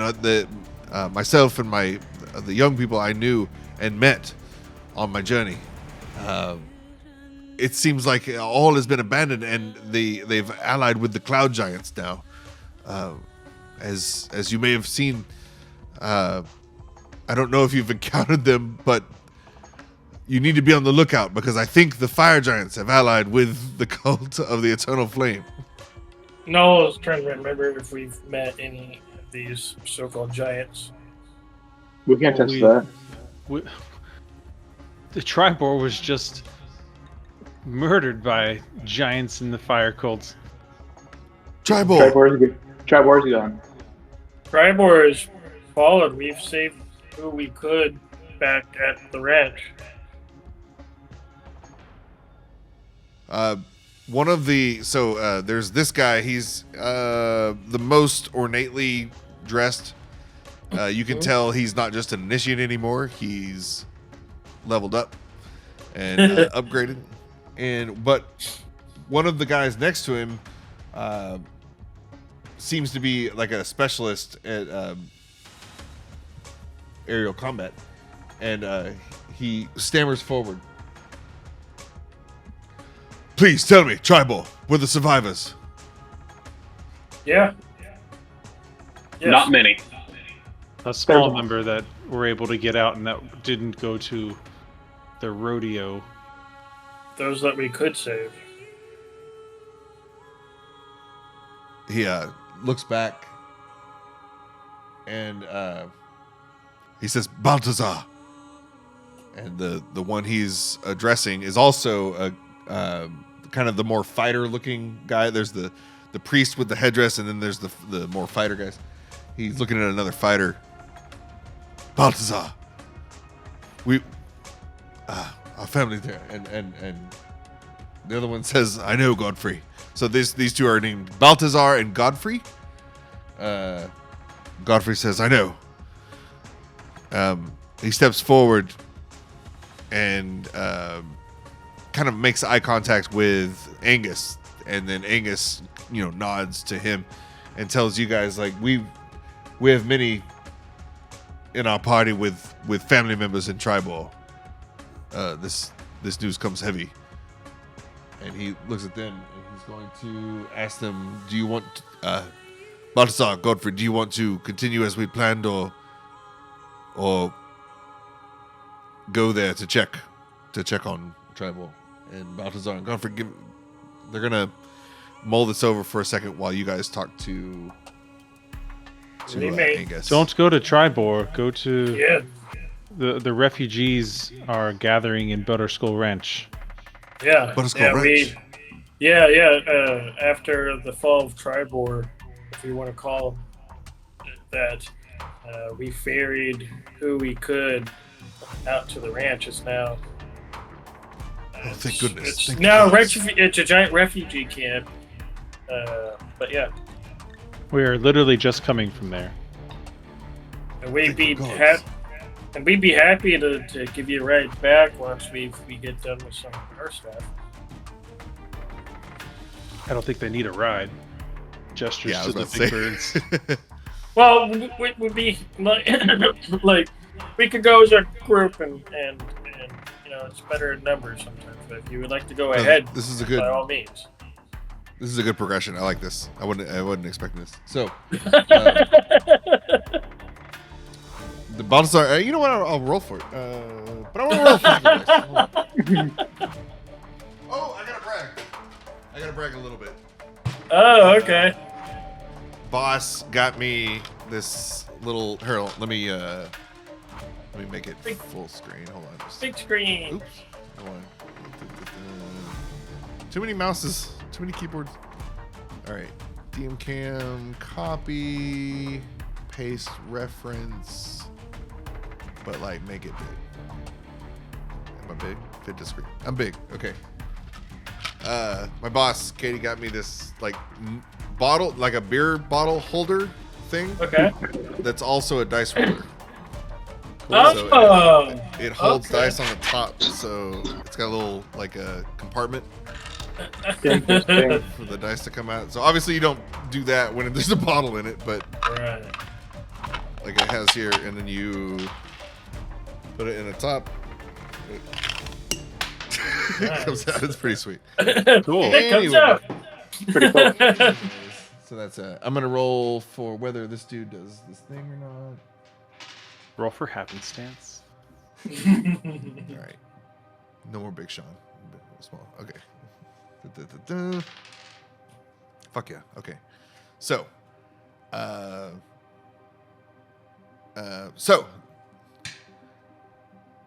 Balthazar and Godfrey kind of nod at each other, And we'll just, I mean, I don't want to, I know this is kind of hand waving or whatever, but like you guys get the feeling these guys are awesome. There's just something super badass about these. They look very imposing. Gryke, your super senses right now, we'll say you're not, you haven't come down, right? You're still like hyper aware, even though things have calmed down. It's almost like their auras are kind of matching yours. You get like a very, very strong, confident vibe from these guys. All right. Cal's just getting not more offensive to upset. you though. Cal's just getting more and more upset. He just killed someone. That's You did strong. do that. You just like fucking fried him. Well, that's happened when your policies hit first, ask questions later. It's fine. Yeah, the best way to end peace is to attack. That's what I was I trained would have done the as. same shit. Please. That's how I was trained. 9 out of 10 characters of mine. I'm gonna attack. There's people coming in. Okay, fire. 9 out of 10 instances recommend. So Don't ask questions. Yeah. These two badasses kind of. Did I let Mimi in? Maybe I need to let my dog in. These two badasses kind of look at each other and they say, "We will. We have to go check to see on our relatives, but no, she's in here. But we will. We will meet again. Thank you." And they'll look at Angus and be like, "You'll explain." And Angus is like, "Yes, I'll fill them in." And so these two guys, Balthazar and Godfrey, take off. So before they do that, I say, maybe hold up a white flag or something as you approach. Maybe, yeah. And Null wishes them safe travels. Okay, here we go. I'll cast sending. We So have allies coming in. we're going to. Okay, it's okay. I had a thing for this. Initially, I just forgot to do it. Angus and a couple of friendlies were going to be in pursuit, or not in pursuit, just behind some other guys. And I was hoping you would hit those guys, and then they would kind of fight them also, and it would be like a hey, we're friends. Anyway, that all fell apart. This is better. What actually happened was much better. So, yes, yeah, we will. Yes, thank you. And don't worry about that guy. And they'll look at Cal like he was. that was Robert. Robert fucking sucks. Robert sucks. Oh, Robert? Okay. I don't care about Robert. Robert was. Angus will explain that Robert was as Balthazar and Godfrey away, and it's funny. At first, it looks like they're going like Godfrey is going to like kind of like giddy up to the vulture, but he just launches off of the vulture, and both of them at the same time. Like I'm imagining like Dragon Ball Z style, like they just take off, and there's like that airstream behind them, or gesture, whatever. Chemtrail. So they go, and they're away. There they go. They're badasses. So they're going to meet you guys, everybody, allies, the orc army at Butterskull Ranch and the tribe war survivors, refugees. So, And I'm sending a message to friendlies. yes, with a white flag. The white flag coming in. You got friends coming in. Angus. And as they're flying, you notice them rip off their cult attire, and as they're going away, and you just see like shreds of clothing falling down. You see that? That's a lesson that they just learned right there. The litter? You can see them learning. They don't want to die. So they're gone as they disappear into the distance, gathering their materials. So Angus continues to explain that in his time since you guys let him free, he admits that he did go back to the cult. You know, I'm assuming you guys were hoping he wouldn't. Like, hey, we're letting you live. You know, don't be a dumbass. But he did. But like he said earlier, the mercy that you showed him and the kindness, like, never, it was stuck on him. And he has seen so many hypocritical actions taken, and just the bureaucracy and the clearly selfish intentions of the cult leaders who are now kowtowing to the giant influence, that he's so disingenuous. He just knows what's right, what feels right. And the whispers among the cultists of the Sons of Savras, and how they keep stomping ass everywhere they go, and how it's the only thing that's got Ilpa a little bit fearsome. He's a little bit afraid, as he doesn't have any problems going toe to toe and commanding these giants that otherwise would be way above a mere Phandalorian. And as he's expressing these details, you get the feeling like if he knows these things, like,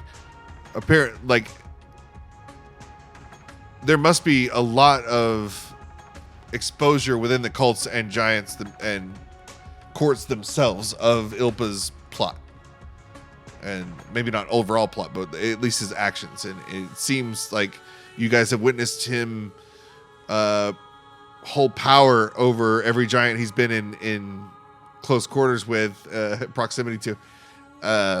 Apparently he's been going around rounding up different giant courts with and allying them and kind of pairing them off with respective elemental cults for a goal yet unseen. He again expresses gratitude for letting him live, and he's learned now, and these whispers of Sons of Savras have come to him, and he reciprocates, and you know, one can't help but, you know, if you hear about that, you're going to share what you have experienced about the subject. So his story has gone around, and obviously this is on the low, on down low, but he assures you that there is although the cult's power is growing, and these introduction of princes of elemental evil upon the plane, although these things are happening and they keep escalating, as they escalate, so does there kind of an interior support for the Sons of Savras, you guys. Okay. But he doesn't know exactly how many there are. He can't, you know, it's a secret thing. They don't even have like secret words or phrases they exchange. It's so, because if you get caught, I mean, if you were a sympathizer with you guys, you're dead. I mean, immediately you get sacrificed to the element. So there's no way for us to tell if they're good or bad. Who? Wait, what? The people that are there.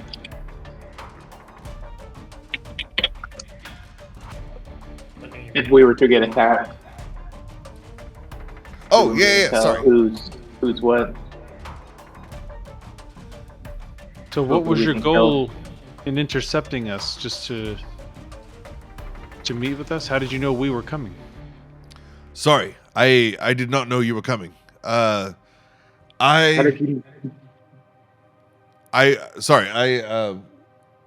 am tasked. One of my tasks is to pursue, retain, and return cultists who are fleeing.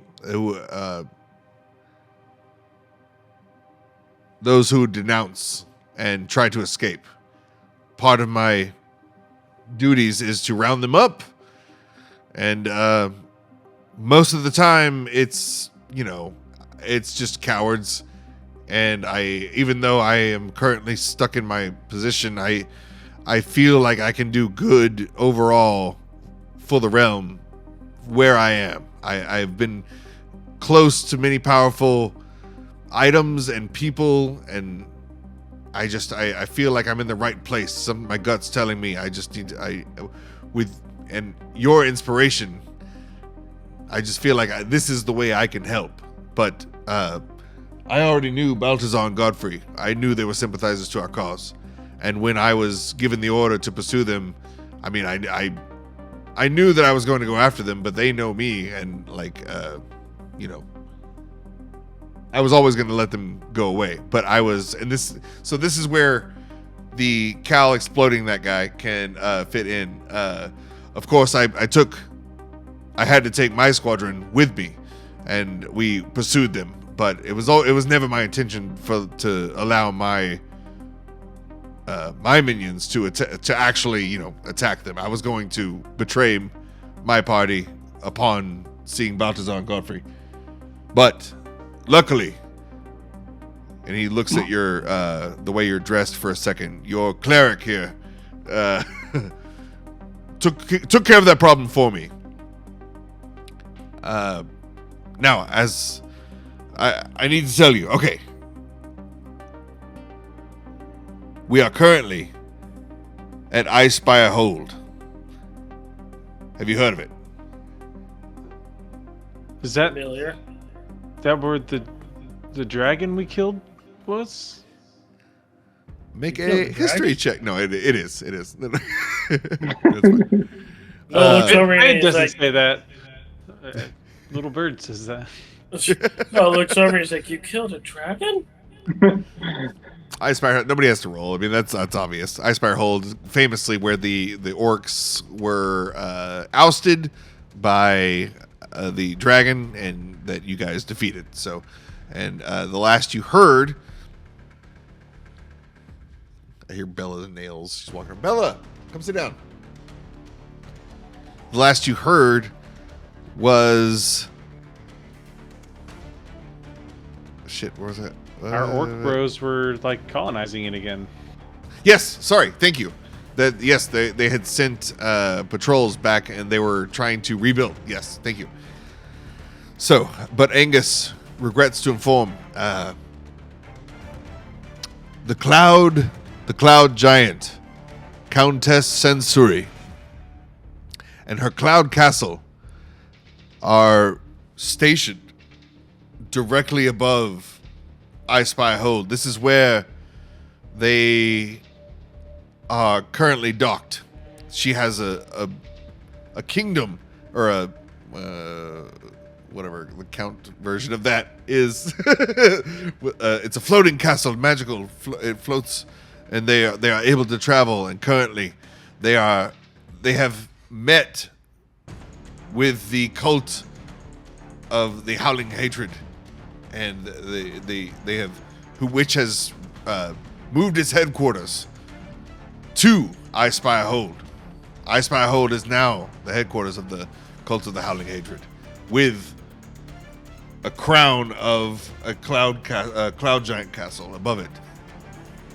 It is infested with cultists, with different beasts, with and unfortunately, I'm sorry, but they have taken prisoner all of the orcs who were sent there. Or sorry, he wouldn't know, but the All the orcs present.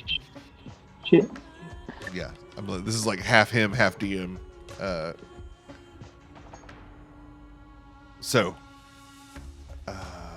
Yes, I was sent to return. I was sent to apprehend Balthazar and Godfrey, but I will report. I will report back. I will return and report back that I was defeated. Simply,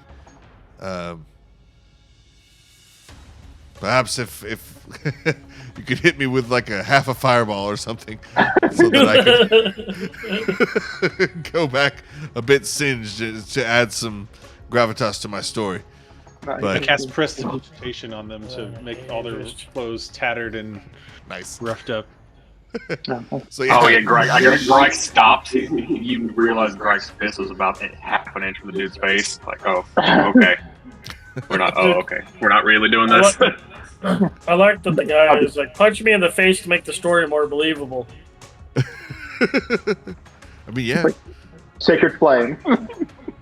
Yes. It's a combination. He gets like some scars on his face. God, we've been getting served the same ad for plaque psoriasis on on Peacock. I'm like, stop! Any other ad, please, God! It's like over and over. But anyway, I haven't even Googled it. I'm still not 100% sure what plaque psoriasis is, but whatever. I feel like the commercial is going to give it to me. Yeah, right. If you take it, if you're allergic to it, don't take it. Also, you may want to murder stuff if you do take this, so be on the lookout for that. Side effect: murder. Murder while shitting pants. It's a thing. Okay, definitely leave that in. So he's looking a little banged up now. As he thanks you. His lips a little bloody. I cast Now, black thank you. psoriasis. Black psoriasis. He'll get on his Pewter Griffin, and the vultures. I guess there's still two, and one of his. So actually, yeah, two of the. So Balthazar and Godfrey take off, and yeah, no, he's gonna need to return to everybody else. Everybody else mounts up, and he asked before he leaves. I've told you all I can, except the Countess. All I can tell you is you can't trust anything you see. I have been on different performing different tasks, and I've been to inside of a castle, and she is a master mage. She different rooms you walk into transform into whole different realms, it appears, and they have their own world. It's a hall of mirrors and smoke and mirrors. So should you approach, just be on the lookout. I mean, as much as you can. I don't even know what to tell you exactly. It's other than just be careful once you're inside the castle. If you ever go. Fade's eyebrow raises. Interesting. Yes, high magic. Lots of stuff. And then what else? How can we keep in contact with you? It's a good question. I was going to ask you the same thing. Well, I know you now, so I can send you a message. Yeah. Oh, nice. Is that I've spelled- Take some I have the spell sending sending. stones at some point, maybe. Yes. Yeah, I have the So- spell sending, which is anyone that I know and that will recognize me. So definitely with that. Is there a map to this castle? Or a map of the castle? There is. But Well- he doesn't. Oh, okay. From him. Yeah, because he mentioned that it sounds like it's a labyrinth and we could get lost in it.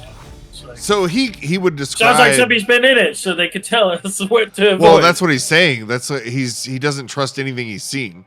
He says that from the outside, it's a magnificent castle, ancient yet well maintained, and obviously floating. It floats on a cloud, but you have different spires emerging from the clouds made of stone, and it's not like regular sized stones.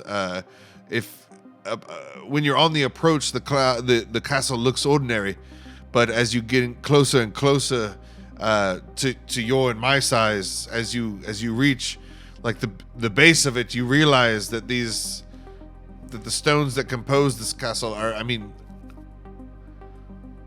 we're gonna say like 10 feet by 10 feet tall, where you and I would expect maybe 1 foot, 2 feet, maybe for a large stone, for a castle. So Ooh. communicating that this place is like 5 to 6 times the proportions of what you would expect. But like I said, I've only been on deliveries and escorts, and at that never past the first floor. But what I've encountered just on the first level is I'm not even sure what to explain. He starts to explain different worlds, and one of them is very similar to Thunderglobe that you guys experienced at the Tower of Storms. He explains that he went into an area that was completely like a sphere, completely enveloped with water. And then he remembers another area that was similar, but with fire and like a ring.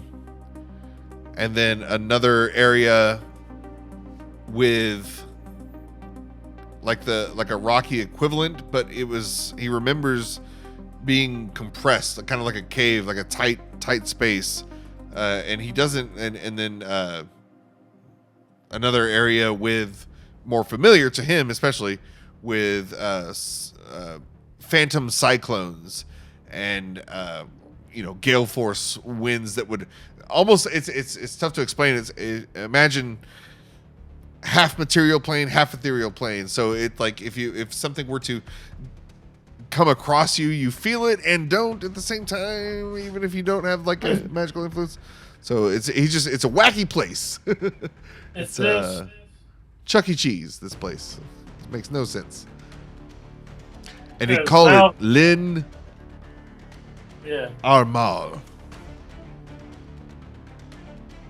Because Null was wondering if that was just a teleport to places around the Sword Coast. But now it just sounds like it's connections to primordial elements? Question mark? Yes.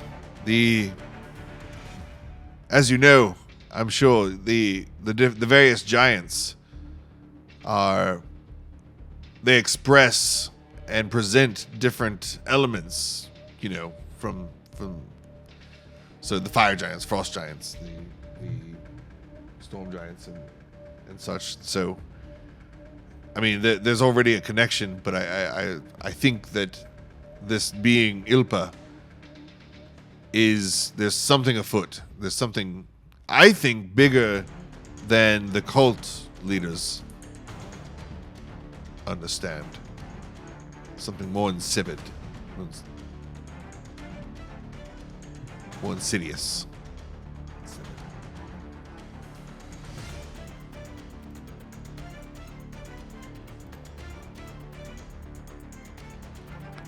But with that, I will away. They will become suspicious if I'm gone too long. Copy. Is there any message I can relay to your supporters, or is there any instructions that you can give us? It's so good to see you all again, and he's maybe I didn't sell it enough, but he's like fanboying pretty hard over you guys. Like, not only because you let him live, but you have like a big like reputation now going around. So. Well, I know it's kind of like because we still haven't like settled down from Tribor, because we went from Tribor to immediately helping the people and refugees to now headed off over here to gather weapons and materials and stuff. I think we're kind of just working on building our resistance and preparing. It sounds like it's a good time to do so from what we saw in Frangor and what we're hearing now. Even it sounds like movement is going on. So I think we and the loss of Mando. I think they need to think that if you were going to give any message, Mando isn't with us anymore. So perhaps they should know that if they don't already. I don't know if that information has made it. He, I don't know if he took his headdress off already, but I want him to just now take it off. He, very solemnly, he bows his head. He takes off his headdress slowly, and he says that, "Indeed, we have heard the songs of Mando. It has reached our people. No, but I remember him. I remember my own account, and I'm very sorry for your loss. This is how does this affect? I mean," and he looks at the ship, and he's like, "We are also aware of the Phandalorians. Like, does this affect your relationship?" Well, we got a backup.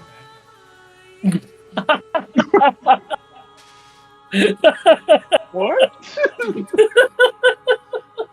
That's a cruel way of introducing the other problem that we have. Thank you. One of the changes that we have accrued along the way is our new companion, Fade. And it's not a backup, it's a mystery. I mean, No. there's two Mandos. There's another There's one Mando that I out there. know, and there's the one that you knew. Two Mandos. Yeah, and that's the mystery. Apparently, Mando had a copy or something. We don't really know. And Null's looking between both Fade and between the two. But yeah, definitely, we knew that did all the great things, and then the one that you knew, which I don't know, is looking back at Fade. Too much else about this Mando and your relationship. Yes. What is this? Two Mandos. I'm sorry. There's I know the one, your friend.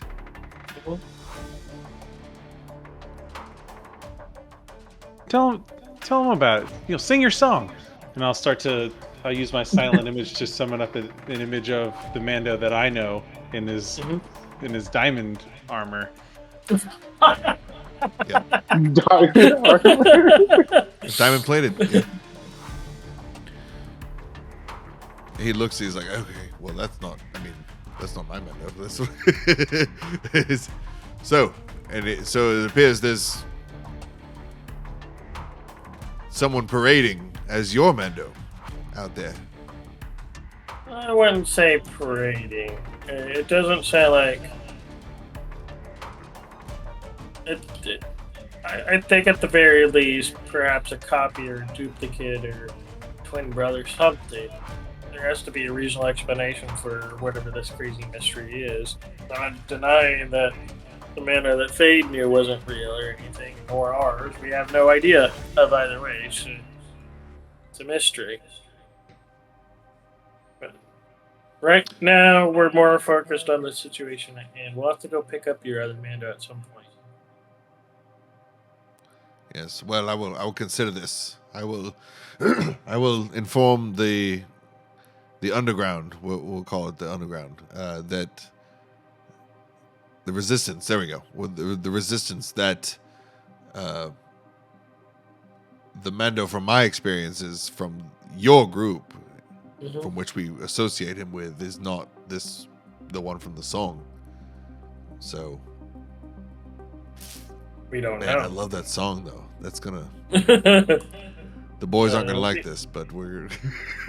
Yeah. We don't know, and that's one of the things that we'll have to figure out. But perhaps now, and Null looks back over and asks the group for his opinion or their opinions on should we start collecting friends and pulling things together into Butterskull Ranch. I think we need to get this information that there even is a resistance within the cults themselves. get this back to some others of our allies so that we can formulate a more strategic approach to how Sounds we like a plan, utilize Stan. A meeting. We don't necessarily want to gather all of our allies in one place so that they can all be wiped out in that one place. We'll make backups. No, no. that's not how that works. Humans die. What is the most efficient way at this point in time that we have access to send that information? Do we give it to them as they travel out, or is there other methods to send? Well, Cal has his magics for speaking at a distance, and if Yes. we pass along that information, we can utilize a network of messaging. Arrange for a meetup later so others can meet. Mhm. And do we want to hold that at Butterskull, or do we have another location? I think we go to Axholm. Axel. Yeah, we're going to different places where our different allies are at. Mm-hmm. Yeah, you guys are spread out. Yeah. We don't want our allies to be in one place, all be in one place and die, so. Not until. Yeah. Okay. And He'll Null. also, in his update, he'll also include that, I'm not sure, but they either have or are planning to summon the Prince of Elemental Air, Yansi Bin. Fire cults already summoned Imix. What is it that they're Suspicions confirmed. doing? I thought That means. so. That means they've got 2 out of 4? I don't know that we know that any others have been summoned outside of Imix.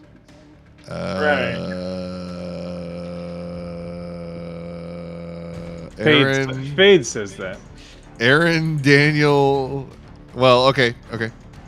Fade says that. Fade says that, but Null, Gryke, and Cal would know that you have encountered at Thunderglobe. There was a giant sphere of water that had a face on it. Yeah, we've encountered 3 so far, but we have no idea if there's been the 4th. Well, no. We've encountered 2. 2. I The mean- fire So we just- and yeah. Water. The water Fire and fire. water. We didn't do the air stuff. Okay. Well, No, he's saying that he's they are talking about the about air to one, summon and it. then and then that would leave the earth one. Nobody's talked about that one yet. So there we go. Do we know where that would need to be sent? Null's sitting in his brain trying to figure out and connect dots of like why are what's their big move? What are they doing? Man, Just we trying need to to- get this Vonendrad up and running to fight this stuff. Yeah. I'm like purposely putting out a lot of leads so that you have to pick something, so that it can't be said in the that it was a railroad, because it's there are choices. Roads aren't the worst. So do we proceed on our destination and we get what we came for? We drop that off.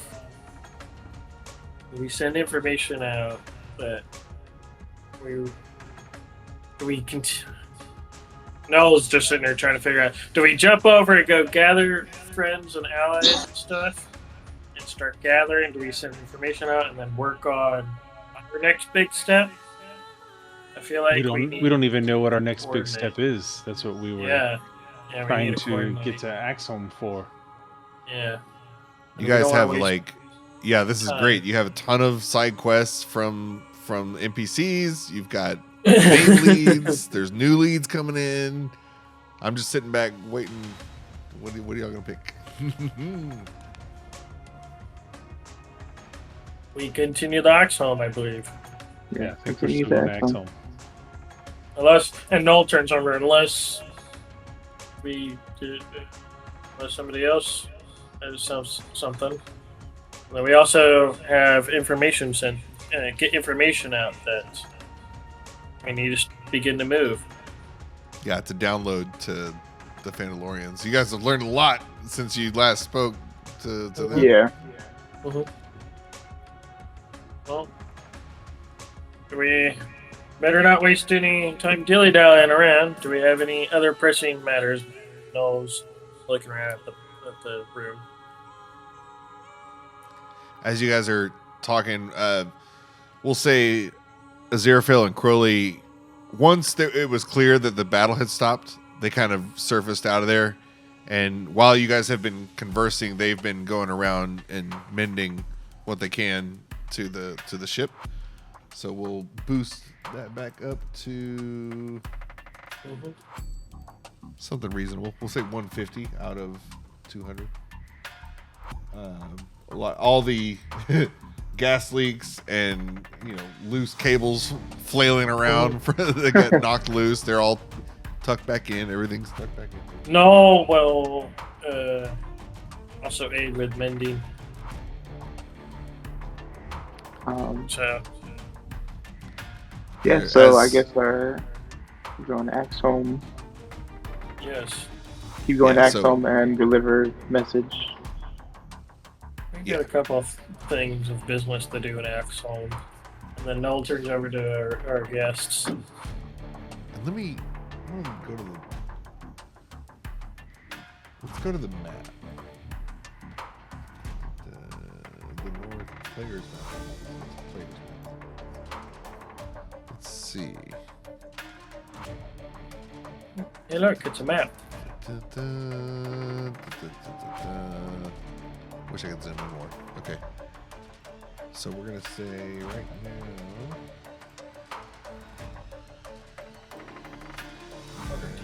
Too far.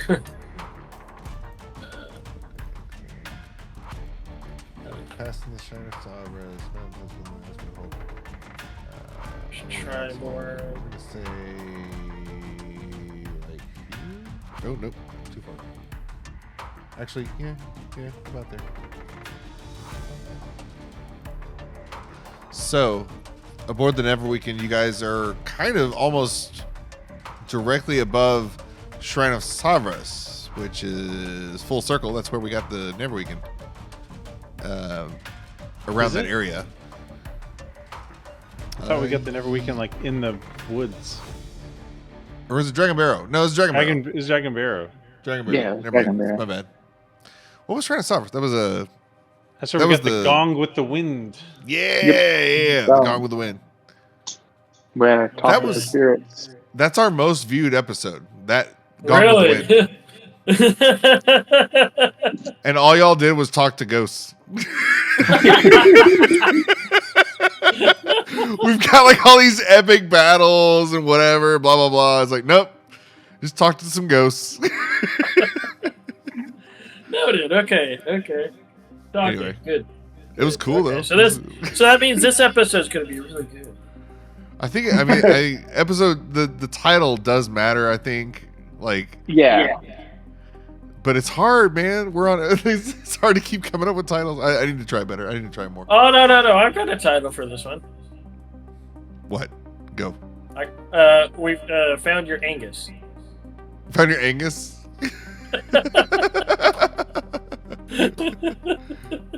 Found your Angus. It was over here. Lost Angus. Lost and found Angus. Oh, no. Yeah. So earlier there was the whole reason y'all actually no, hold on, back up. You have been told by the smith that as soon as you were weighing your options the last time, actually we were kind of in this position, you guys were like, oh, what do we, A, B, C, what do we do? You guys mentioned Tribor, and the smith was kind of like, this is the way. She didn't say, yes, go do that. She was just like, hey, it sounds good to me. That sounds like the right thing. So you went. As we find ourselves in the similar situation again, you've got the fire giants to the north. You just know that they have taken over Tribor, so their presence is there, but also there's a base somewhere that you have been told of. I don't think we covered exactly where that is. We just were told to go seek out fire giants to Right. get a piece of the Vonendraw. We didn't Right. have any leads as to where they were. Got it. Right.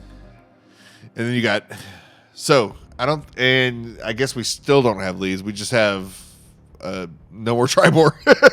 So We went to Tribor to seek out leads, yes. Yeah. and we found Yeah. one. And then burnt it down. Burnt it down. And so there's that. There is Axholm to go speak to the Phandalorians. We've got Aspire Hold, which is now a cloud giant / howling hatred cult stronghold with orc prisoners. And actually, that's it. Yeah. So that's it so far. I've got Oh! 3 quests that I guess are side Yeah. quests that I made. And I then know side that- quests, yeah. You want to run those down, or so there's yeah. They're long-winded. Never mind. but No.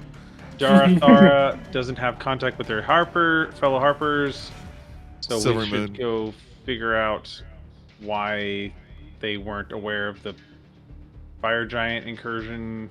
Yeah. Gelrin offers a letter of recommendation. Citadel, Felspar, and then Othavir has like a mystery quest, right? I didn't see one for Othavir. I saw one for Dars. Relates to the characters, and he was visited by an old acquaintance, a merchant of Mirabar. And Mirabar? there's a wanted poster. And we can Yeah. collect a reward of 5,000. Can't scroll up more. And then Othavir has a mystery quest, but we'll get into that later. So several, yeah. This is like I'm on my 5th playthrough of Witcher now, so it's like I know what to do, but it's like, let's go to these side quests. It's like, so you have all these things in your hands. Like, what do we up to? I'm not gonna be as stringent on like, if you deal with the fire giants, that means the cloud giants are like, I'm not gonna be so like absolute Strict with in the or timeline. like right yeah. So we're gonna be a little loose now, and in the book, honestly, this is kind of like where all the DM advice videos go off the rails, because we're in the Savage Frontier now, which is chapter 3, and it's just like chaos. It's absolute chaos, and it's a bunch of shit going on. So, but Neverweakened has its own thing, like its own the elements really helped the narrative. So we've got our own thing going on, and I'm kind of consolidating a lot in the background. I don't think so much travel is necessary. So. Yeah, but got a lot to mull over right now. Mm-hmm. Angus bids farewell again, expresses great gratitude. He is going to he'll keep it. We'll do that later. Nah, fuck it. He's gonna leave his scepter. He's gonna leave his scepter. And I will work out the logistics later, but it is basically you get it's a air elemental controlling type scepter thing, and I didn't have this written out, but I will have a description. Is he just leaving it with the group, or is he? Well, he recognizes Null, I think. Okay. Null and Gryke. So, but Gryke looking like kind of like he's gonna strangle somebody. Like he's like he reaches his staff out, and at first he's like ambivalent about who's it's gonna go to, but he like sees Gryke kind of raging. He's like, "Oh, let's give Maybe the not. weapon to the person who's like." Let's go to the calm android over here. Yeah. So he gives it to you. Yeah, I don't have it typed out, but I will. It's going to be a homebrew thing, but it'll. Okay. Yeah. Similar to Cal's, what is it? The sensor of controlling. Sensor, yeah, of fire elementals. It's similar to that. effect. Well, because I've got a ring of like elemental water controller or something like that. So. Ooh. Yeah. Wait, so Null has a. I have a ring. thing, now an air thing. Yeah, I'm becoming the Avatar. Watch it. Ooh. You'll fuck around and find out. Well, that's what it's like when you mentioned the dude in the air, and that's all the waves in the air was going in, and it was like, oh, airbender. Okay, this is gonna be interesting. Yeah. Who's next? Somebody was arguing online that he's not a monk at all. He's actually a sorcerer. Like he never lands a punch. He's just he's bending. He's bending the whole time. I don't know. You could consider all of that to be magic. And everyone's sorcerers. Like, come on, the Toph is over there able to listen to rocks. So, next session we will be headed to Axholm still, right? Unless I was mainly wanting to head to Axholm for main story. Like, Well, we could also repair the ship though too. That's a pretty good thing because I imagine they'll be able to get it fixed up quicker. and then we can meet up with some contacts. I mean, don't let that one reason hold you back, because you see Aziraphale and Crowley going around, and just in that short time you were talking to Angus, they've already repaired a lot. Like, they're pretty. Like, if they just went a little bit more time, they could be 100%. So. Yeah, but we have contacts and stuff that we can meet. I mean, do what you want. I'm just saying that one reason. So don't let that hold you back. Yeah, I think that's the play. Though, real quick, Fade looks hurt, right? Like Yeah. he took some scrapes and some bruises. Pretty good. Mostly concussive damage. Greg's gonna come down off of his rage and look around at the guys like, sorry I let you guys out of that fight, but you look like you took the worst of it. This hasn't helped me too much, but I think you'll appreciate this a lot more than I think I would. And Gryke takes off his robe and hands it to Fade. Oh! Whoa! I hold up my hands. Whoa! This is very generous of you. I don't know what to say. I would say, holy shit. I have a feeling it'll help if your spell's a little more effective and you take a little more damage, or a little less damage. It'll make you a little harder to hit. Yeah. So yes, the robe of Archmagi. All it was giving me was that I don't have was the spell save DC and spell attack. I had everything else more already. Well, in that case, are you wearing any boots? Let's see what am I don't think so. Looks down. Let's find out. He doesn't have No, any I'll- special boots. I've got my ring of free action, and that's about it. I take off my boots, hand them to you, and Yes! give you these. Oh fuck! Null looks down and he Oh, looks the down jump at pad. his feet. 3 times normal distance. That's gonna be fun. I mean,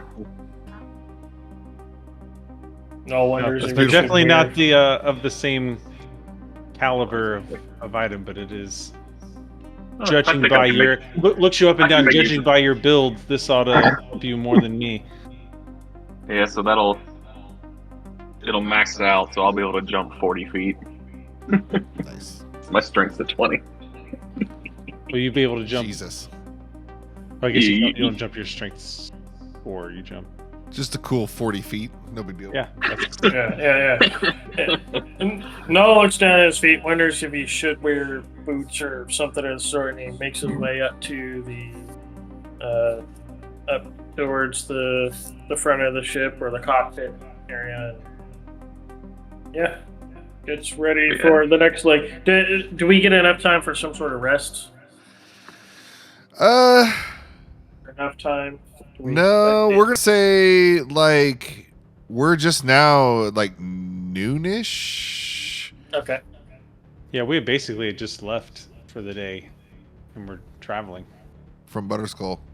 I didn't know how much time we still had left. I mean, the map shows us one thing, but I didn't. Oh yeah, so if we left Butterskull in morning, we're around Shrine of Sovereigns-ish. That's where all this just happened. We're gonna say so that would have been like 3 or 4 hours later, like lunch, late lunch, so early afternoon as we continue toward Axholm. But like we can pick up, like go ahead. I won't throw anything else in front of you before Axholm. So we'll pick up entering or whatever, approaching Axholm. So I'm just short thinking- rest. So Fade's spell save DC is at 21 now, I think, if my math's right. Well, That's so crazy. I'm using the variant proficiency dice rule. So Oh, nice. my spell save DC is actually variable depending on the casting of the spell. Oh, nice. So it actually I think is a little more thematic in that like sometimes you cast a spell and it just doesn't have the potency that you wanted it to, and other times it's like super potent. But yeah, I figured the DC and then the AC will help a lot. AC No, spells and the spells won't hurt you as bad as well, so that'll help because you have the advantage. Comes in handy. Hell Because yeah. with mage armor, you were 15, right? Yeah, with mage armor. Now I don't have to cast mage armor. Right. Just be a 17 all the time.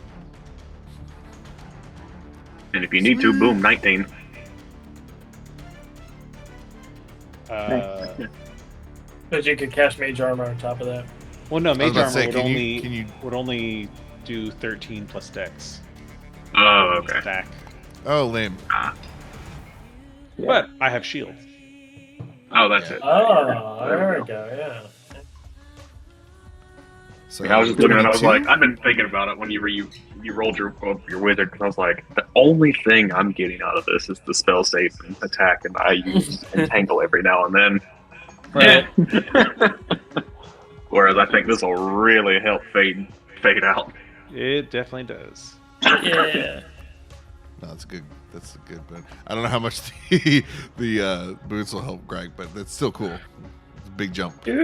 Duke can I mean, launch as a 40 feet melee in the air. person, like being able to get into melee with things that he otherwise wouldn't be able to. Yeah. is very Or having Yeah. without having to expend other actions to do it. Like I have ways to do it, but now I don't have to, and I can just do the things and then still hit stuff. So yeah, that's gonna be fun.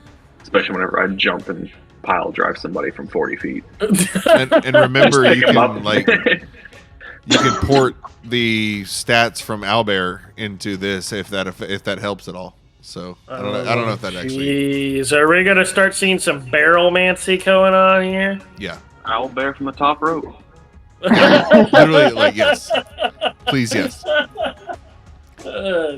Except I will start from the ground and take the enemy to the top rope with me, and then just pile drive them into the ground. Yeah, no, you jump so high and fast. They're like, wait, where'd he go? And then, whoa, boom.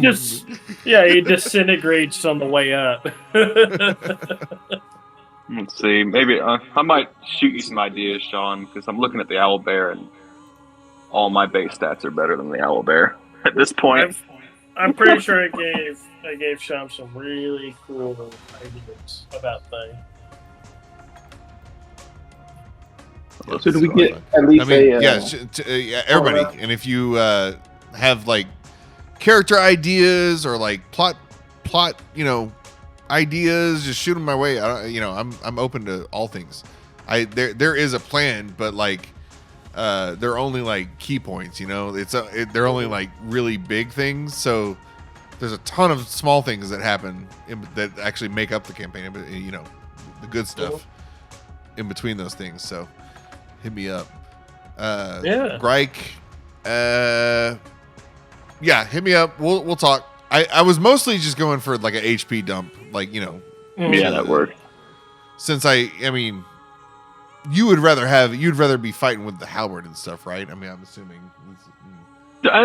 Thematic depends on the situation. Sometimes it's fun to beak and claws because the Up to owlbear beak and claws actually they do about the same as the halberd. I just have less range, so it just Oh shit. Okay. yeah. Well, then Because the beak is maybe D10 and then claws are 2D8. we'll talk because I think you missed it because last episode I gave Null's boon was he can basically go General Grievous every round. General. Yeah. I get So, like, yeah, 3 attacks and 4 arms. Nice. he's got like his mini arms coming. So he's got flame blade, scimitar, dark sun Dark blade. Yeah. Like he's able to make all those on it. So that's pretty badass. So yeah, whatever you're feeling, I want to lean into it. Yeah, it's funny because I had the idea, and then Sean's like, it'd be really cool if you're Grievous. I'm like, man, we had the same exact idea. Yes. Yes. I didn't once use my alternate camera, but I'll do it now.